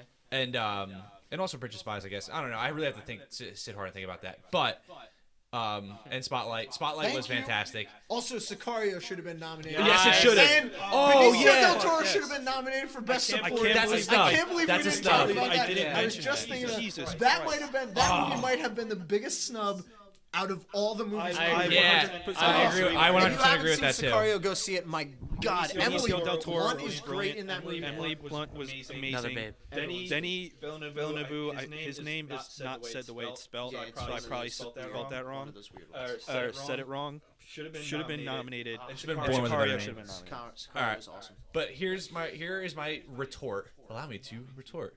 There we go. All right, I think Mad Max is actually a significant movie. Especially like when I first saw it, I was blown away, and I was just blown away from like a technical and entertaining aspect of it. I was like, that movie was just awesome. But like, that movie to me is how movies first started out. If you ever watch movies like The Great Train Robbery or Trip to the Moon, there really is very little story. It's just a means to like get from point A to point B. But because of technical limitations, as far as like film back then, it looked like crap, and the acting wasn't very good because again, you're used to stage acting, which is completely different acting from camera because you are a lot more animated in stage acting because you have to perform in front of people who see you as like a little army figure size. So the way that movie was filmed, shot, how the story went was the story didn't need to be huge. The story was just a means to get from point A to point B. But what story? But here's the thing: the story is the story. If you haven't seen it, the story of Mad Max is there's a certain secluded area that the leader has these sex slaves, and he also controls the water. So it's essentially not only at first the movie starts off as just freeing these sex slaves from their wherever they're inhabited at. I don't know what part of the world it is. It's Australia. Is it Australia? It's Australia. I guess it could be. We'll just say it's all. It's Yeah. Australia. Well, every other Mad Max did take place in Australia, but then somehow in Mad Max Beyond Thunderdome, you have Tina Turner who has no Australian accent. That's why I'm confused about that, and I don't even think George Miller knows either. People travel all the time. Yeah. And so. Even in a post-op. But here we go. But going back. You can still get cheap flights. Yeah. But here we go. It's like back then, even when movies were being called talkies, when sound was getting introduced, the story was still a means to getting from point A to point B, not telling this grand story. But here's the thing: they were able to master acting around that. So it was really like, as far as movies has always been a more visual art than it has been dialogue. And actually, my main complaint about some movies is sometimes there's too much exposition, there's too much dialogue, and like that works for like Aaron Sorkin's movies. What? Like Aaron Sorkin written movies, although I do enjoy them. Yeah, and Jobs was nice. sometimes when I'm watching a movie and they're like, and it's they're like, well, because I feel this way. When an actor has to say because I feel this way, I feel like they're making their job easier than it should be. It's like, no, convey how you feel. Show, don't tell. Show, don't tell. And I feel like Mad Max, for that movie, it doesn't hurt the movie that the story is thin, because it gives room for the actors to act, and it almost goes back to how movies used to be and what made movies so successful in the first place. But see, that's the thing to me is like there wasn't as much, and I love both Tom Hardy and Charlize Theron are wonderful. Also, Babe, yeah, are wonderful actors. I think they're both. Justin only thinks you're a great actress if you're a Babe. Yeah, basically. So, or if you're Leo Sorry, Kathy Bates. Or if you're Hey, she's hot. Dude, what movie she's naked back in? in- She's back in naked the in day? About Schmidt. Dude, really? Yeah. back in the day, yeah, sure, why I not? don't know if I want to see that. Yeah. All right. My thing. Now is, I look like a perv because I just said that. like, why do you know that? Because that movie's funny. He has a Mr. Skin account. Yeah, Oh, you're- Oh my god. If you pay for a Good. Mr. Skin account, you're an idiot. My thing with Mad Max is, and I agree with you, is like I like the show don't tell thing, and that's why I like the writing in movies. Don't ask, don't smell. Yes. That's why I like the writing in movies so much, because when you have a good screenwriter and a good actor, you can convey emotions and stuff without having to say Yeah. things. The problem is Spotlight did that very well. Yeah, the problem is Mad Max doesn't do that. It's stunts. It's not acting. There are I disagree. See, think the I acting- thought, stop you I thought guys there were right here, very few scenes. Because we can make a whole other podcast on that. And this podcast is almost 2 hours right now. Ah, So I So wanna I get- want to get. Oh, it's just getting so good. I know. Because I think the acting in that movie is fantastic. All right. All right. We can record a different one after this, but let's just finish it up because it's almost 2 hours. so It's Spotlight. 2 hours already. Spotlight's the big winner of the night. Spotlight was the big winner of the Because it night. was beautiful. And My favorite reaction to it was Michael Keaton walking up, fist pumping, fuck yeah, right on camera. Journalists like That was a very awesome. good journalism-related He's the man. Twitter account tweeted that GIF, and it was like when your editor calls you to the front of the newsroom because he wants to show you off for having such a good article. Yeah. That movie, I could talk for hours and hours It about. is an an amazing movie. It was the best movie of 2000. tackling a huge major story, like one of the biggest stories of the last like 30, 50 years, 40 years, Yeah. whatever. The Catholic Church even reviewed The Catholic Catholic Church praised it. Yeah. And when you're doing something that is one of the Catholic Church's worst sins, basically. Yeah. It's a sin. It's a crime. Dude, it's more than a sin. Like, I think it's one of the worst things that humanly It's possible. a crime against Yeah. it's a crime against humanity. It is. And you can have the Catholic Church praise you for it. Yeah. You know You did something. But, and also, too, And Spotlight did. the Catholic Church now is not the Catholic Church that was that point. No, No, it's but still, it doesn't change significant. the fact. Yeah. My The Catholic Church tore apart Star Wars. the beautiful thing. That just goes to show you like how like The beautiful out of- thing about that movie was the central struggle in that movie, the main conflict, is really divided into several smaller conflicts. You have the overall conflict of the Boston Globe versus the Catholic Church. So the media versus the Catholic Church.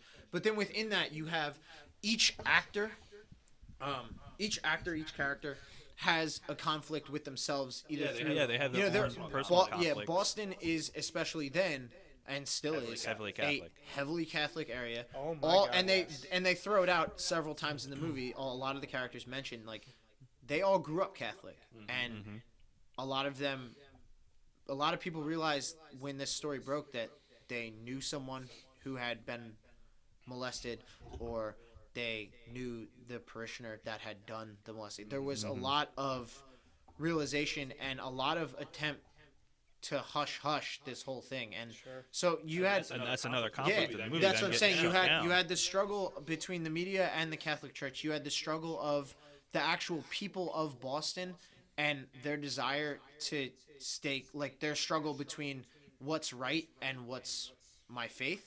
Then you also had the personal struggles of each of the characters. Like, do we publish this story? Is this something we really want to get out? Do we want to hold it? And what I thought was the most interesting conflict and one of the most overlooked conflicts is, but this is mainly because I'm a journalism person, the conflict of the actual Boston Globe versus the Boston Herald.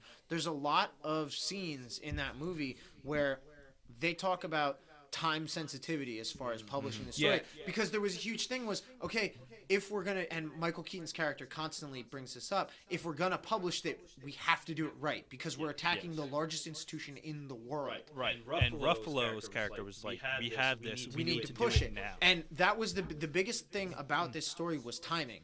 And if they had published one thing that needed a retraction, one thing with an error, the Catholic Church would have hushed this completely up. So the fact that they did it perfectly, and not only did they do it perfectly, but you got to remember they made in order for them to get access to this information, they had to make a lot of things that weren't public record. And once they're public record, they're open to all the media. Right. Yeah. So not only did they have to worry about making sure they did everything slow enough that they had everything right, but they had to do everything quick enough that they beat the Boston Herald to the punch. And that battle between two competing newspapers in a super close space is a really cool thing, because that's something I worked at the Philadelphia Inquirer in college, and the Inquirer shares a newsroom with the Philadelphia Daily News, and even though they're partnered papers, they're rivals. They really are. There's a lot of there's some bad blood between those two.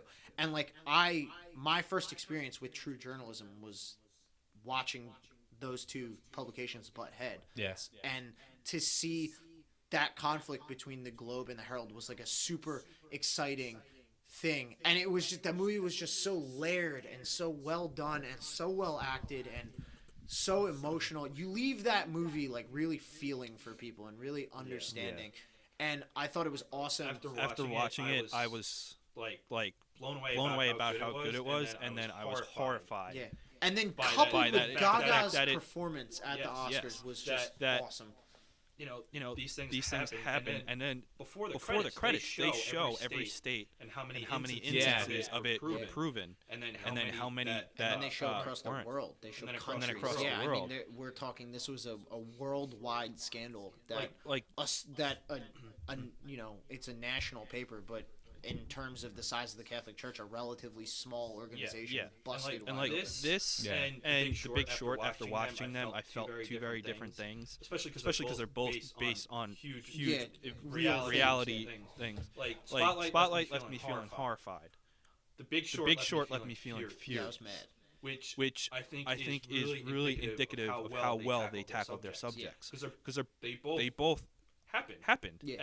And they were completely 99% accurate with it. Yeah. Spotlight probably 100%, but they did a great job at making you actually have those feelings that the people they're based on had. Yeah. And see that was why I thought it was it's an ensemble cast that was a brilliant cast, but in my opinion, Mark Ruffalo was the best. He's shown the most. Yeah, see, that was actually a big. There was a big discussion a couple months ago when it was first, like the nominees were, or a month ago, whatever ago, when the nominees were first announced. There was a discussion prior to like the days leading up to that to who was gonna be considered the lead actor. That's something I don't think you really could have chosen. Yeah, it was almost like everyone was either a co-lead or just everyone was a supporting. Yeah. I think it's more everyone was a co-lead. Yeah, and it was just, I mean, Liev Schreiber is absolutely incredible in that movie.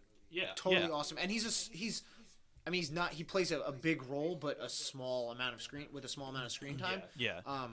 He's important to the story because he's the new head of the Boston. I have no words for how awesome that movie was. It was my favorite to win Best Picture. It was my favorite movie of 2015. I personally thought it was the best movie of 2015. I said 13 before I meant 15. Because the big thing with it was it had a purpose, and you walked out of that movie understanding what the message it was trying to convey was, what it was trying to achieve, and feeling completely satisfied with that. And like I said, I love a movie I can walk out of, and even if that movie is that feeling is just joy. I love when I walk out of a movie and I have a single feeling just completely overtaking how I am and my status in that moment. And when I left that movie, I was just sad. Yeah. I was happy that it got brought to light, but I just you feel the weight of that. And the fact that it happened for so long. Yeah. It's scary. It's one of those movies that makes you realize like what human beings are capable of, and it's terrifying. It's absolute. It's the scariest non-horror movie.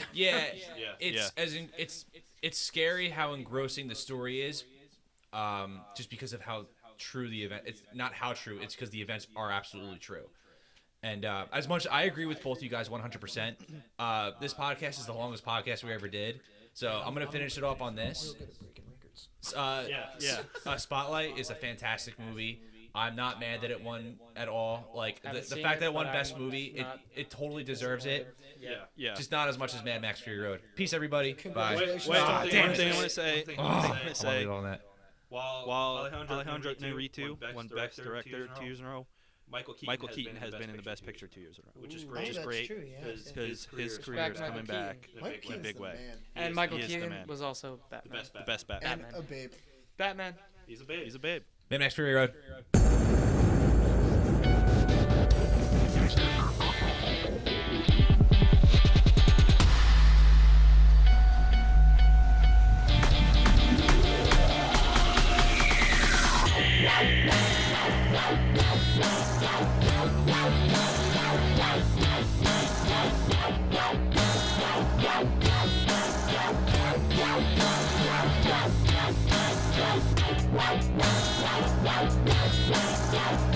Wow.